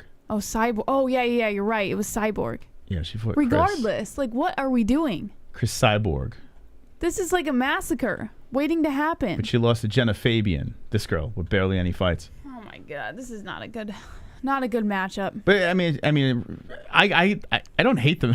I don't hate the fight. This is a horrible matchup. What do you think? Aspen's gonna get her ass She's gonna whooped? get smoked. You got to remember, Julia Budd just lost. Look at this fight she lost to. Look at this girl she lost to. Who the fuck is this girl? Jenna Fabian. What's her record? 5-3. What's her past? There's really not wins? much going on here. Look.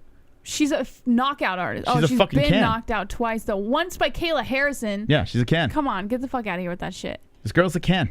Get she the fuck just out of beat here. Julia Budd. Julia Budd is gonna. Julia smoke was a fucking Aspen savage. Ladd. I don't know if she still is. She's gonna smoke her. Well, anyway, look what we're fucking arguing about. It's trash. This is a pay-per-view. Kayla Harrison versus Lisa Pacheco. Lugname versus Bubba Jenkins. Ante Delija versus Matthias Scheffel. Julia Budd versus Aspen Ladd. Stevie Ray versus Mercier, a former UFC fighter. Delano Taylor versus Sidibu Sai. Oh, actually, good for Sidibu that he's in this situation. Marlon Moraes? Akhmadov versus Rob Wilkinson. So another former UFC fighter right there. Oh, Shaman Moraes is that fucking guy that that's the He's the guy that murdered a bunch. Didn't he? Wasn't he a murderer? No, shut the fuck up. That was Remember that guy? He looks just like him. The good-looking Yeah, he looks like that killer. model. Yeah, the good-looking killer. Marlon Moraes was supposed to fight. Oh shit! I feel like this one's kind of a Wait, who the fuck? That just got released by the UFC. Who was Moraes supposed to fight? I can't remember who the hell it was. A 4-fight losing skid. Look at this. Dude, it's ridiculous. Knockouts, all fucking knockouts, and this guy's he's got knockouts. Oh my god. Oh my god. This is trash. another layup. It's trash though. It's like, what are we doing? Who match made these fights on this card? so that's happening. It's a pay-per-view. What the fuck? I mean, What a mess. I guess we'll probably watch it because it's gonna be a nothing train else going on. wreck. It's gonna be a total train wreck. Black Friday. It's going down. I mean, look at this. Look at this one. I mean, this is gonna be a real nail biter. Pacheco. She's on a good win streak. Oh wait, she lost to Kayla twice. She did go to a decision in her last one, and she's on a 5-fight win streak. Some knucklehead's gonna put money on her.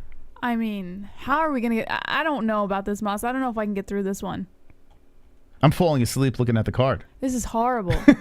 It's horrible. Wonderful. Have a gummy ready. Yeah, I'm gonna have to be high as a kite. I'm going to play a fun scenario. If you do a trade, UFC trades a fighter each with Bellator, PFL, and one. Who, if you were the UFC owners, do treat this like fantasy football, lol. Okay. All right. All right. So if you're gonna go to PFL, you gotta get Kayla, right? If you're gonna go to Bellator, take AJ McKee. I don't know. I would take AJ McKee. I think he's exposed. 1,000 times over, I would take AJ McKee. I gotta be honest with you. He hasn't looked like Spike Carlisle gave him a tough fight. I mean, maybe AJ's not as good as I thought he was. I think I'm gonna go AJ McKee for Bellator, and I think Kayla's a good pick for PFL. I mean, Bellator is not really. You know what? I was gonna say Pico.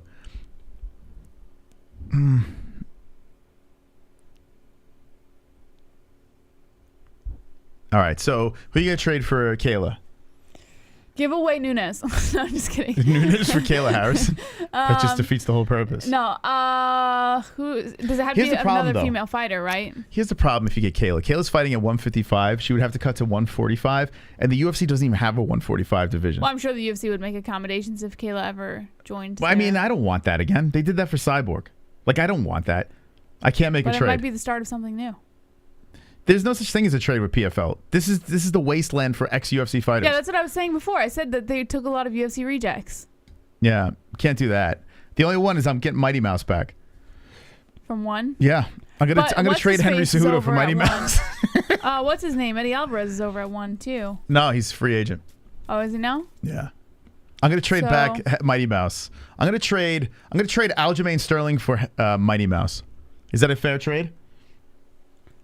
Funkmaster straight up. What an insult. Funkmaster. I trade Funkmaster You for really want Mighty Mouse back? Yeah. He's I do want him back. he's on the verge of retirement. I want him to soon. fuck up the flyweight division again. I want to just insert him into the mix and have him just destroy the flyweight division again. Although he's fighting at 135. But if Mighty Mouse agrees to go back to flyweight, that's what I want. You could get Showtime back from PFL. I love Aljo taking it back. What's that? You could get Showtime back from PFL. Anthony Pettis? Yeah. No fucking way. He's over there now. Did someone say that, or you just brought that up? I brought that up. He's looked terrible. He's in PFL now. No, I would never want him back. Who else is in PFL now? I don't want any of them. Magomedov is in PFL now. I'll take Magomed. Magomed Karimov. How many more neckbeards do we need? We have so many now. But he's good. He's really good. I mean, if I was UFC matchmaker, He did beat Chris Curtis. That'd be fucked up. He beat Chris Curtis twice. Could you imagine the UFC just brings this guy into the roster? Chris Curtis would be like, "Come on, man. Are you kidding me?" We don't need it. We have enough. How many more neckbeards? I mean, we have so many neckbeards in there. No more. I can't do it. I'm sorry, Sanosi. The only trade I'm making is Mighty Mouse straight up for Aljamain Sterling. You wouldn't take AJ McKee from Bellator? I would before What the fuck? before Spike Carlisle's fight. I would have. And actually lost to Pitbull. You can't go off one fight, Moss. 2 fights. Pitbull and The Pitbull fight was decent. it doesn't matter. I think AJ. What? I think I Fuck that. I would 1,000 times over. I overrated AJ McKee. I got to see more from him. I don't know if he's that good. I say bring AJ over to the UFC. You Sure. you know, from what you see, what do you think Volkanovski's going to do to AJ McKee? It's a good question. There was a time where I thought AJ would beat Volk. There's no fucking way. I don't know. It might give him Volk a run would for his kill him. money. Volk would kill AJ. Well, that wouldn't matter right now anyways. Volk is... He would kill him. He's got his sights set on other things. I was so pro AJ McKee. 2 fights later, no, thank you. Keep him. I wouldn't mind seeing Pico over there. Wonderful. Because Pico, I feel, has an upside. D-Rest, I don't care what that ingrate Moss says about your shirts. I love them. Thanks for sending me my Kanoto shirt. At least you got my shirt to me in time, unlike some people who won't be named. Raised fist. Wait, what happened with Kainoto? Is there something that I'm missing on this? Is there a Are you missing a shirt? Is Kainoto missing a shirt? Oh, dear God. I wish you would just slide to the DMs and just Like, let us know. You know what I wish is like right when people win, they tell us what they want, and then it'll be sent out at that exact Was moment. he missed? I don't know. Probably. All right. Probably. Guido too. Guido's is sent out. We followed up with Guido. Oh, okay. His is on its way. Yeah, that's Oh, it's taken out? care of. That is Okay. That shit's taken care of. Okay. And Synosi's toilet paper's on its way too, so. How dare you? We are a DM away, friends. DM away to getting it all ironed out. Risen Fighting Federation not only made by former Pride and Dream Prez, but they have fun things won. They do Grand Prix tourns too, atom weight 104 pound, which for the gals yet to and have open weight fights give it time. A champ there only held 2 defenses tops. Yeah, so with the atom weight thing, I used to be a fan and wanted it in the UFC. I don't anymore. So they could have atom weight. Do you need 105 pound women fights? I would not mind atom weight. I wouldn't. And I don't even like women's fights. But I feel like girls kill who me. are that, I don't know, I just feel like you can get something out of them that you might not be getting out of the other weight classes. I don't I feel know. we should get rid of 145. Someone should test Don't atom even weight. think about atom weight and get heavyweight women. Like I said before. I do agree with that. I think heavyweight women would be. Get rid of 145. That's just not good. That just doesn't work anymore. It doesn't even exist. Get rid of 145. Don't even think about atom weight and go heavyweight women. That's what I need to see. The biggest, fattest, sloppiest women out there knocking each other out. That's what I want to see. Feed it to me. Feed it to me. Hard and strong. Israel Adesanya wanting a 4th fight with Alex Pereira. We've heard my opinion over and over again. Give Let's it hear to him. yours. Give No, it to him. I did my short. I've said it on the show. What's your opinion? No, I'm saying give it to him. Oh, okay. Give the I thought you want my opinion. I'm like, I said it. No, give him the 4th fight. Give him the 4th fight. Okay. Yeah. Why? Listen, I understand where people are coming from saying that he's already fought him twice or 3 times now. Like, why? That was the trilogy, blah, blah, blah. But technically, this would be a 2nd fight because you're going in a completely different realm of combat sports, right? And if we were to wipe away the kickboxing past, which was like many years ago in a completely different organization, completely different form of combat sports, like wipe that shit away, this is technically like his #1 fight with Pereira. So I say, give him that opportunity again. He was arguably winning the fight. He got caught in the 5th round. Let's see who really is the best of the best. I mean, you're talking about taking kickboxing and trickling it into MMA, and that's not, I'm sorry, it's just not how I see it at all. Okay. I said give him the fucking rematch. I think that you are in the majority because a lot of people think he deserves it. I think he deserves it too. I do. It's not like I don't think Izzy deserves it. I'm just trying to think what's the smartest move. And I honestly don't think you rush him back in there with Pereira. I don't think you do that.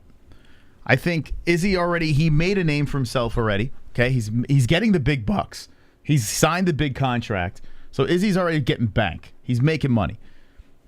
I think if he gets smashed a 2nd time on Pereira, I think that damages him severely mentally, and that damages his stock. He went into this fight too emotional, and he was looking for that knockout because he clipped Pereira in the beginning or at the end of the 1st round. He saw that there was a weak spot, and he was hunting for it the entire fight. If you go back and watch, you can see him literally hunting for that ear, which is where he clipped Pereira at the end of the 1st. So I think, and given the fact that Adesanya was winning that fight overall, I think he would have continued winning, but he got a little cocky. He played inside the pocket a little too much. He didn't get cocky. He hurt his leg. No, he hurt his leg. He couldn't move. I understand. Yeah, that was the whole fucking thing. But he got cocky, Moss. He did. He played inside the pocket a little too much. All he had to do in the 5th round was run. Yeah, but he didn't. But he didn't. I understand you're saying he had a weak leg. He was injured. Okay, but he could have still run, Moss. It's not that fucking hard. He could have still run. He could have still moved along the outside, and he would have still won the fight. But he didn't do that. Well, we found out. So Pereira managed to find him inside the pocket and just unleashed. I honestly think that a second time around inside the octagon will once again go in favor of Izzy, as long as he does not get stupid with the striking of Pereira. He knows that he falls victim to Pereira's, knockout power. So he's got to be careful. Okay, so I understand what you're saying, and I said that before I knew about the injury, but he clearly had an injury, and it's called I don't know if I'm spelling this right, but perennial nerve over here.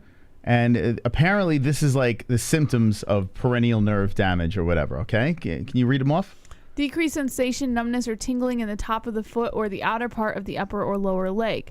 Foot that drops, unable to hold the foot up. Slapping gait, walking pattern in which each step makes a slapping noise. Toes drag while walking. Walking problems or weakness of the ankles or feet. Okay, so if he indeed was suffering from this, I don't know, I didn't speak to a doctor about it. I'm sure it would have been difficult for him. He couldn't move. I just feel that there was opportunity for him, and he just kind of got caught.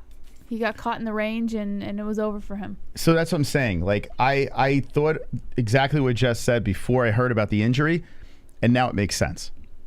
Izzy is not the type of guy to stand in front of his opponent in the 5th round in a fight that he's winning and just trade. Like, that's not what Izzy does. That's not what he does. He's not going to get caught in that position if he was completely healthy. He wasn't. And that's a credit to whether it was the leg. I think it was a checked kick from looking it back. I think it was from Alex checking one of Izzy's kicks. And Izzy got hurt. He kept coming. He kept being aggressive, and he started taking him down and doing all these things that were making him win by points. I think a second time around would favor him. Here's the thing, though. If he loses that fight, say you get your wish, he fights him for a 4th time and loses again, gets knocked out. Well, then there's no question. Like, what are you gonna do? So now, what do you do with Izzy? Like now he's kind of in limbo. One of the top 5. Would you think less of him? Absolutely not. No way. Okay. I would never jump off that train.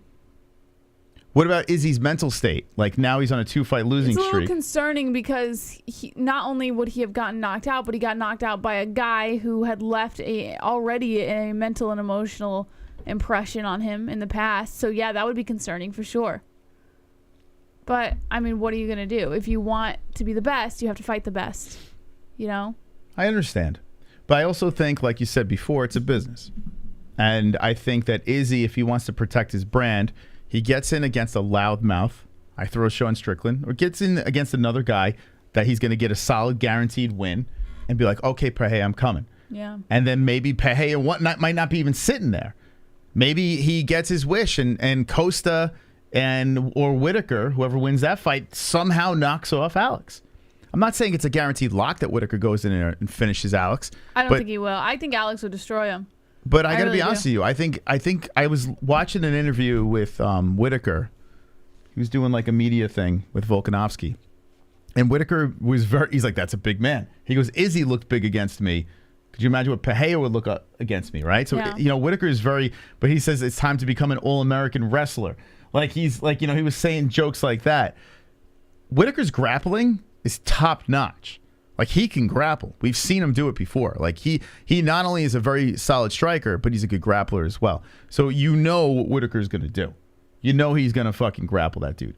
I'm not saying it's a lock win, but if some chance he does beat him, Izzy either takes off. He doesn't even have to fight. He could take off for a little while. He said he wanted to do that anyway. Heal up. Things could play out. And by the time you're ready to fight for that belt again to try to get it back, you might be fighting Rob again. Yeah. You might be fighting Costa again.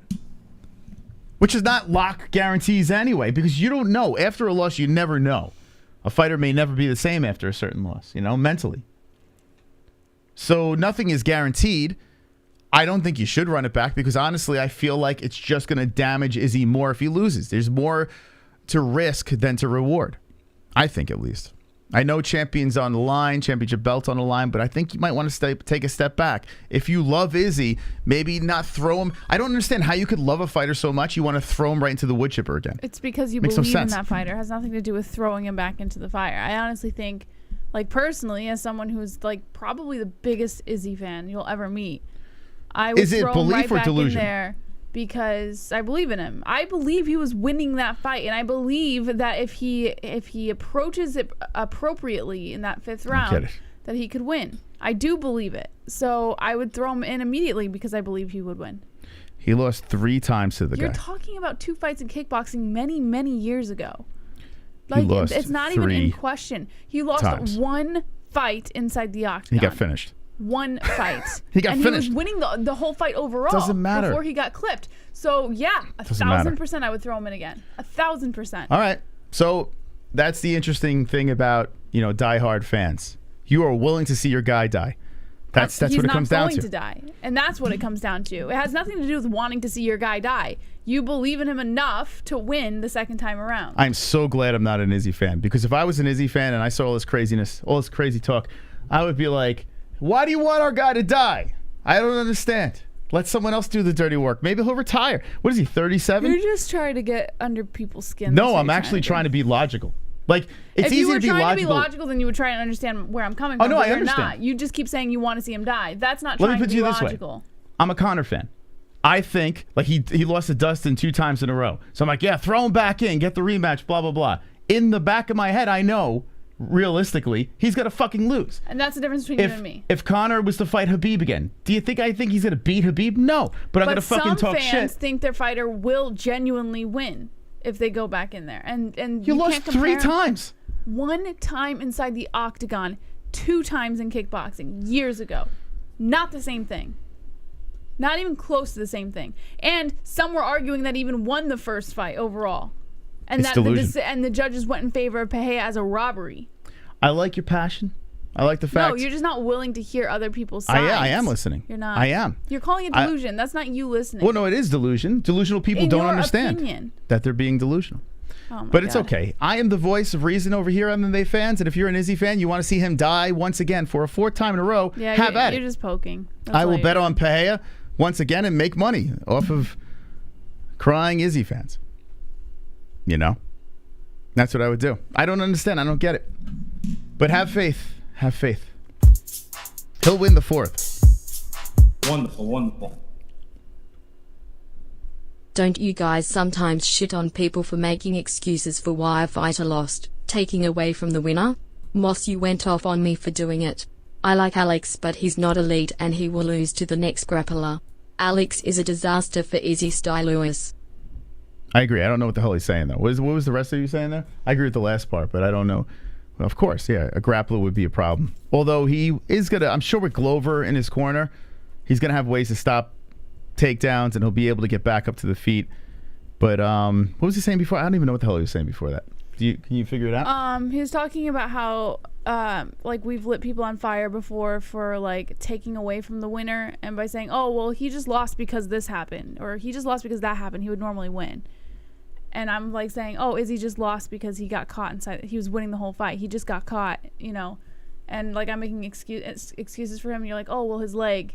Mm-hmm. It's like making excuses for the loser instead of just giving the credit to the winner.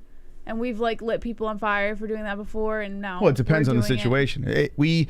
We lean towards the more interesting athlete. We've done that throughout the whole show. So if 2 fighters fight, and the fighter that's more interesting either wins or loses, we spend more time on that. If the least interesting person loses or wins, we spend more time on the interesting. That's what we always actually done. won that fight before getting knocked out. We've always done that from day one on this channel. We always talk about the more interesting fighter or the more debated fighter. The other one gets kind of, even if they have a spectacular win, we talk about the loss. That's how it is over here. And look at Izzy. Like, look what we're talking about here. We're talking about what's next for Izzy. We're not talking about what's next for Alex. I think it's Whitaker. Izzy. Or Costa. I believe in you. Uh-oh. This might be next. This might be next. I'm gonna beat everybody. I'm gonna finish everybody. I'm gonna finish everybody. I'm gonna finish everybody. I'm gonna finish everybody. I'm gonna finish everybody. Uh-oh. Izzy said in ARIEL interview he wants Pereira next even if he has already lost the belt. He wants that fight back. I agree with you MOS that he should wait a bit.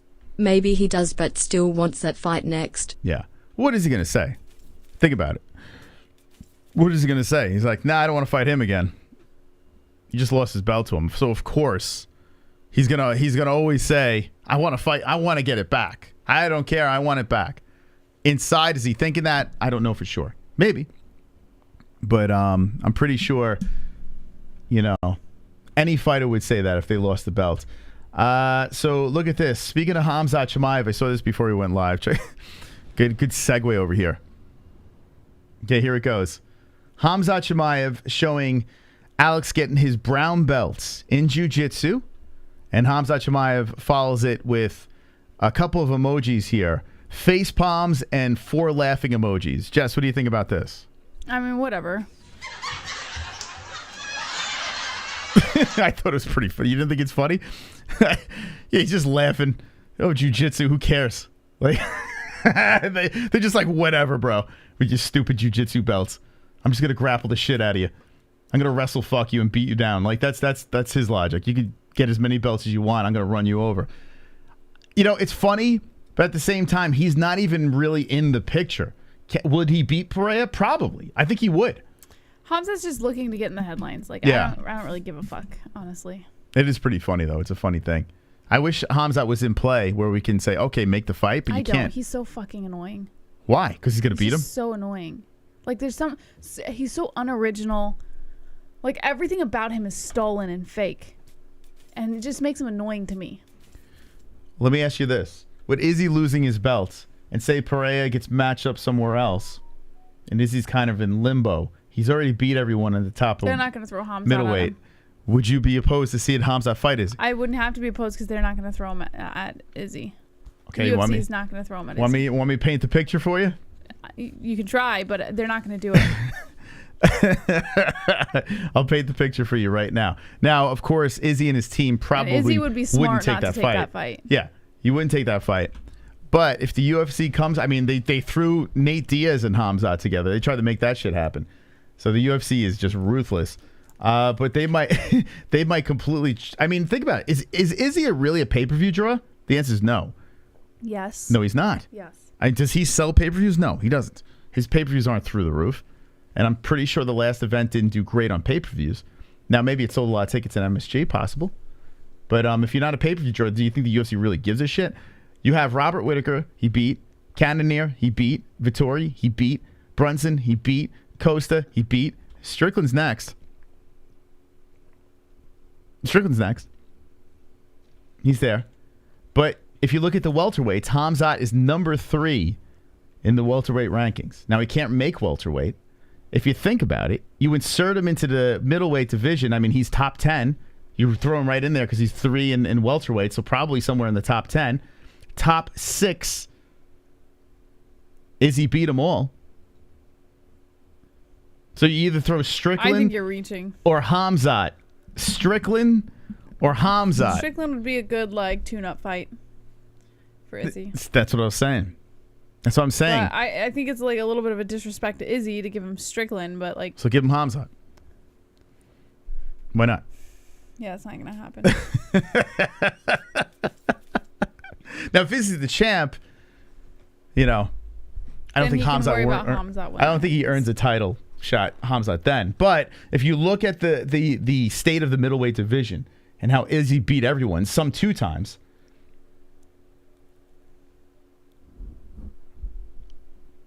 No wonder fans want him to fight Pereira. Now I figured it out. You guys want Izzy to fight Pereira because you're afraid he's going to be fed to the wolf. You couldn't be more wrong. Well, I think that's what... Because think about it. You don't fight Pereira, and now you kind of forced a Hamzat. Is that a lock? He's not forced to Hamzat. I mean, you could be. but he's not. So it's kind of a moot argument. He could be. I just made the argument right there. No, you just like I know what you're doing. You're trying to like poke to see if you can get a reaction. Okay, who's next for Izzy? If Pereira is out the window, who's next for Izzy? Rob he 3? Could wait. Yeah, he could wait for the winner of an upcoming fight in the top 10. He could do that. Wait, that doesn't work out well. Yes, it does for him now. He doesn't have a title. I tell you what, the UFC doesn't play nice with people that wait. I'm not saying wait forever, but wait until one of the fights pass and then fight the winner. He could do that. So wait, just chill and then recover, train. You do understand. Okay, so let me, okay. Besides, he has an injury anyways. It's not like he can just jump back into the octagon. Okay, so Pereira, we don't know how quick he's going to jump back in, but you do have Whittaker versus COSTA happening. That's in Australia. What is that, February? Is that when that's happening? I think it is February. Yeah, Australia is February 23rd, I believe. Okay, so that's in February. So you need that fight to happen. Then you have the winner recover to fight Pereira. So February, March, April, May, June, probably around July. But when does Cannonier fight? Actually, you could sideline. I mean, Izzy could if he wanted to. He stayed fairly active. He probably could chill. He has to recover from an injury first. Shit, man. And then get back into the gym. It always sucks. It's plenty of time for him to wait for a fight. Yeah, he you know what? does not have to take Strickland or Khamzat. Yeah, what if Pereira wants to stay active? Think about this. He's like, I don't want to wait. Pereira would take the winner of Whittaker. But that's in July. Costa. What if he wants to stay active right now? Like if he's like, hey man, he could take. I mean, who would he fight? Here's the thing. Pereira had some weaknesses exposed too. Like he's not invincible. No, he's not. But he's scary as fuck. Wait, you run it back with You're going based Strickland? off size and the history that he had with Izzy. He's not that fucking scary. Let me throw something out there. I honestly think that if he wanted to take another fight, he could, but he's got to be careful because he's going up against a lot of different skills, a lot of different styles, and he could easily have that thing taken away from him. See this man over here, Jesse? No, shut the fuck up. The Italian Dream, Marvin Vettori. I mean, it's not a bad fight, but Vettori would take it to the ground instantly. You gotta wonder. He looked pretty terrible against Whittaker, but Whittaker's super well-rounded all over the place. The Italian Dream doesn't get knocked out. He's not the type of guy that gets knocked out. In fact, he's a decision machine. But the grueling, grinding attack of him, just relentlessly going for takedowns over and over and over again. And he might have the chin to Could you imagine? Yeah. Yeah, it's a decent fight. If Whittaker Costa, if the winner gets like injured and sidelined, and that could be possible because Whittaker's not the type of guy to stay healthy. The only thing is he's coming off a loss, so he would have to win one. All right, the route to Vettori's title shot. Here we go. Let's see. Izzy's hurt, can't fight for a little while, right? So Vettori would have to pass. But Cannonier fought Izzy. Oh yeah, so Vettori would have to beat Cannonier. Not impossible. He would have to fight Cannonier. I think it's very possible. And then Pereira. You got to book the fight quick, though. Yeah, Strickland, listen, Pereira is not, he's not an unstoppable beast. He's beatable. Because anyone that fucking wrestle humps him, it's a wrap. Then you know what? You could even make the argument Hamzat Chimaev, instead of plays around with this welterweight crap with Colby Covington, goes up and fights one of these top guys and wins. You could throw Hamzat in the mix, too. It's not, I mean, you could. It's not like you can't. It's not like he's losing. I feel like the Izzy fight's not next. We'll find out how healthy Izzy is, but I feel like the debate doesn't even matter. I think it might not even be next. Because Pereira's got to stay active. How old's Alex? 37? How old's Pereira? Alex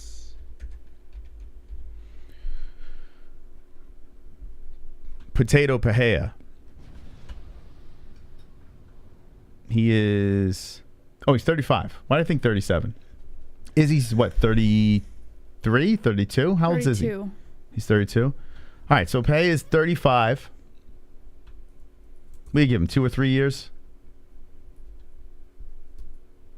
Yeah, Izzy's probably going to fight him a fourth time at some point. Oh, is he 33? He's 33. He's 33. Okay, so Izzy's 33. Alex is 35. I tell you what, 2 years, Izzy and Alex won't even be in the picture. I feel like both guys will be irrelevant at middleweight. It's going to be a whole shakeup. But right now, it's an interesting conversation. Let's see what the chat has to say. They're not saying anything. They're just dropping the ages. Ages? All right, chat. If you have any thoughts on this convo, let us know. And Your chat is frozen. It's frozen again? Oh, it was. Now it's... Okay. Yeah, it's just going with the rest of the technical difficulties of tonight's stream. If Alex retires now, that's a godlike move. It is. Pereira should move up, fight Jan, another guy who beat Izzy, then fight Yuri for the belt. Yeah, I think Pereira would have a chance at light heavy. Fight. Pereira versus Yuri. That's a banger. A real smack in the face to Izzy too, because if he goes up and beats Jan, who beat Izzy. I tell you what. You know what? We haven't even entertained that. Here's the thing. If Glover wins, it's all over. And I'm going to say this. Here's another mystical prediction, But what would Jess. it say about him to not defend his belt at his current division before going up and fighting for another belt? You know? The UFC's done it before. Many I say times. defend a couple times, and then if you want to do it, feel free. Yeah, I would like to see at least 2 defenses and then him move up, just because he's getting a little older. That's the only reason why. But I had no rush. Yuri kills Pereira. Oof. Yuri does have that knockout power, and Pereira did show he can get clipped. So I could see it. Yuri kills Pereira. Damn Savage is a big Yuri fan, though. He's like super But uber Yuri fan. Is good. That's a good fight. It's a good fight. I think Glover would fuck him up, but he trains him, so it's not. I think I'm going to say this. I predicted Glover winning the belt the first time. I'm going back in it. Rematch Glover beats Yuri. Yeah, that's sort of who I had when you asked me. I really think Glover's going to win. I think Glover's going to beat Yuri Prochazka in the rematch. I think there'll be a trilogy. So this whole moving up and all this stuff, I think don't even talk about it. Or Glover beats him and retires.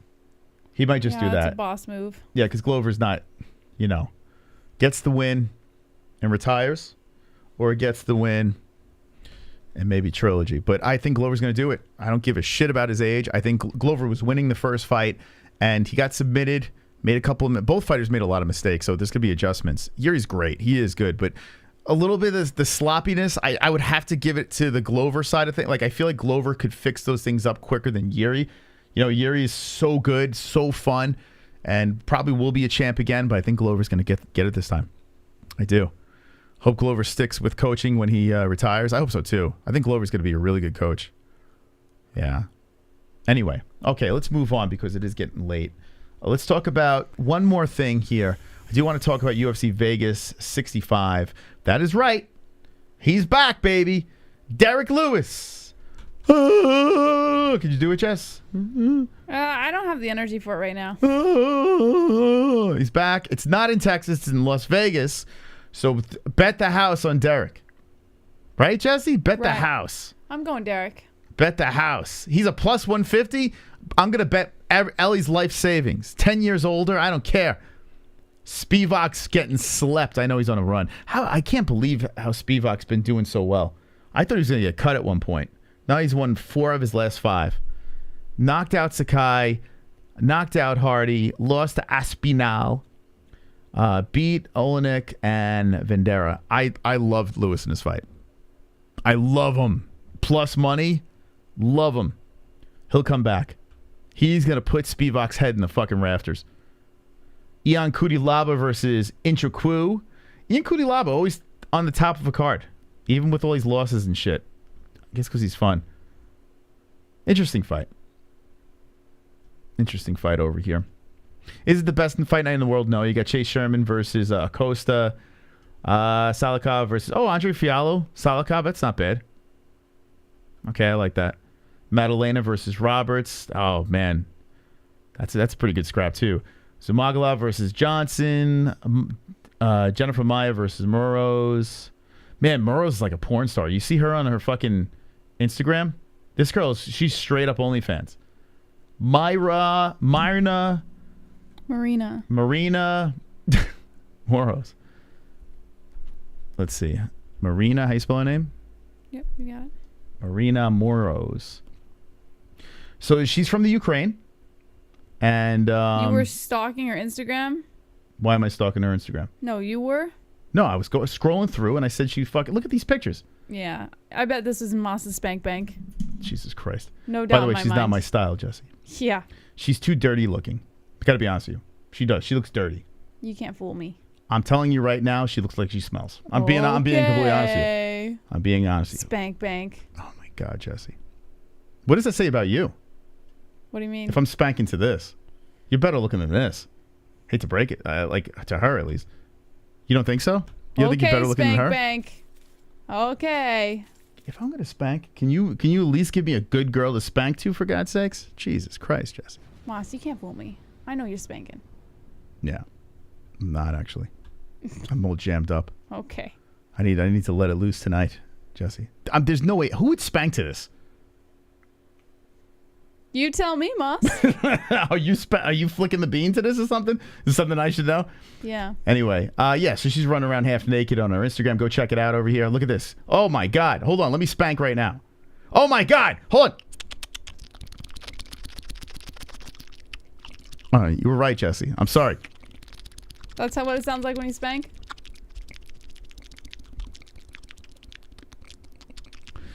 I'm sorry. I sit corrected. You're correct, Jess. Wait, hold on, Jess. Put your pants back on. Oh, my God. What the fuck are you doing right there?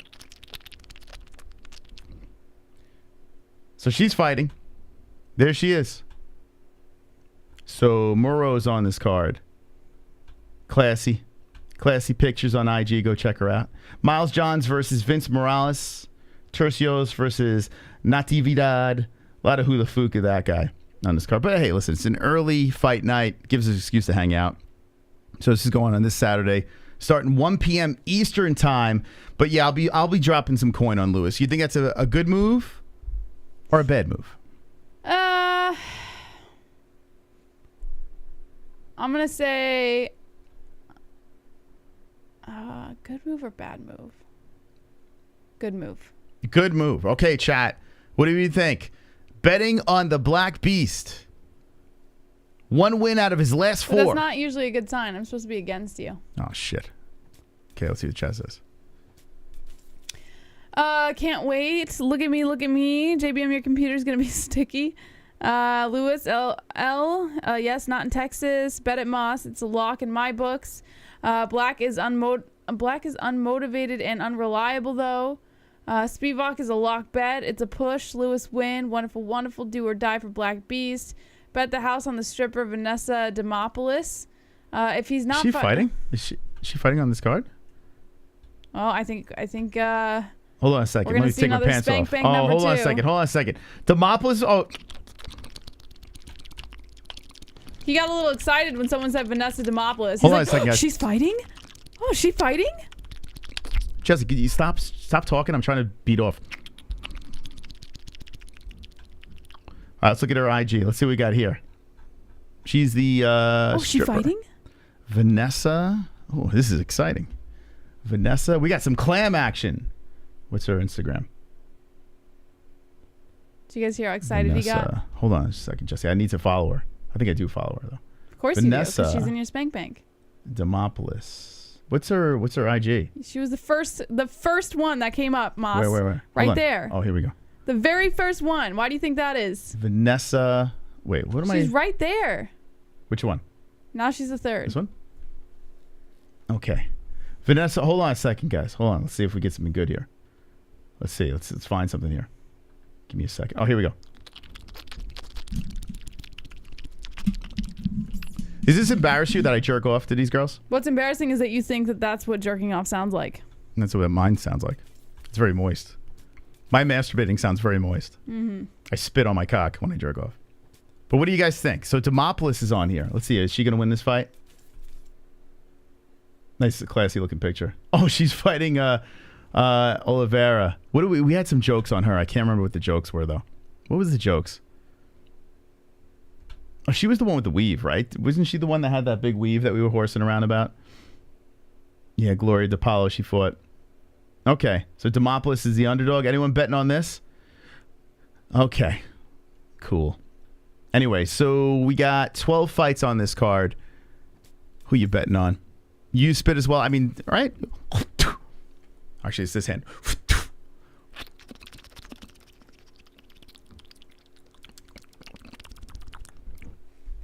what it sounds like too, Josie. What does yours sound like when you flick? I don't think there is a sound, Moss. It sounds like game buttons. It sounds like a PlayStation being clicked. No. Okay. What is one fighter that you masturbate to in the chat? Let me know in the chat. Which fighter? And don't say Derrick Lewis. Don't say Derrick Lewis. How dare you?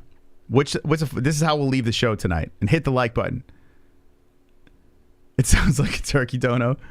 What fighter do you masturbate to on the UFC? What is one that you're guilty of pleasuring yourself to? Do you think like kids beat off to UFC fighters now? Like the young generation? Well, if you do, then I'm sure kids do. I mean, I beat off like to everything. I beat off this picture of Sonosi and this picture of you with NH's hair. Let's see. Who is it? Molly Meatball? Tresean Gore. Yeah. Ronda Rousey, Paige, Pollyanna Viana, Paulo Costa. There's no doubt about that. Damn Savage is, I swear to God, anytime you see a Paulo Costa post, Damn Savage is commenting on it. I think he does beat off to him. I'm pretty sure. He's like, just please. Let me choke my chicken. Cortez and Paige. But I'm not that desperate. I can get some baby. Getting smushed by Khabib. Hot. Alexa Grasso. Sanko is the best. I saw Sanko was on Morning Combat. And all I could think about is, did they ask her? I didn't watch it, but did they ask her about Kraus? Why would they ask her about Kraus on Morning Combat? I mean, they're like the it would legit be my first MMA question. show out there. Like, of course, they're not going to ask her about that. Did they ask her? Did anyone watch that? Did Morning Combat ask her about James Krause? If Yuri KOs Glover, it'd be a good storyline versus Alex. No. Also, in 2 years, which prospects do you see in middleweight at top 5 or champ? If he does it well enough. Gonna Sabo Marika Khabib Nichols. Okay, so if Yura, thank you very much, Sonosi. If Yuri KOs Glover, it'd be a good storyline versus Alex. Yes, I agree. In 2 years, which prospects do you see in the middleweight at top 5 or champ? If he does it well enough, gonna say Bo America Nichols, Habib, Bob America Habib Nichols. Excuse me. 2 years, yeah, it's very possible. Right, 2 years, Bo Nichols can get up there. Right. You got to think that Hamzat's going to be up there. I'm curious what Shavkat does at welterweight. Is he big enough to move up too? Because he's a fucking problem. Thank you, Santanosi, for the donation. Wonderful. D-Man. Glover is getting murked. Vok is getting murked. Bet the house in Derrick Lewis. You and Cute Lab are winning. Bet the house against Chase Sherman too. Wow. Those are some bold predictions there. What do you think about those, Jess? I don't know, Moss. So speaking of Morning Combat, we put where's tweets and replies? That's tweets and replies. Okay. Oh, what do you think about this, Jess? I've seen it. Wait. Someone posted this. Carla Esparza looked absolutely demoralized as she appeared to have accepted the fact she lost before entering the octagon, and so did her team. Meanwhile, this is legit how Carla looks in every single fight. Like every fight she walks out looking. She always, what is this guy saying? So I just responded with this.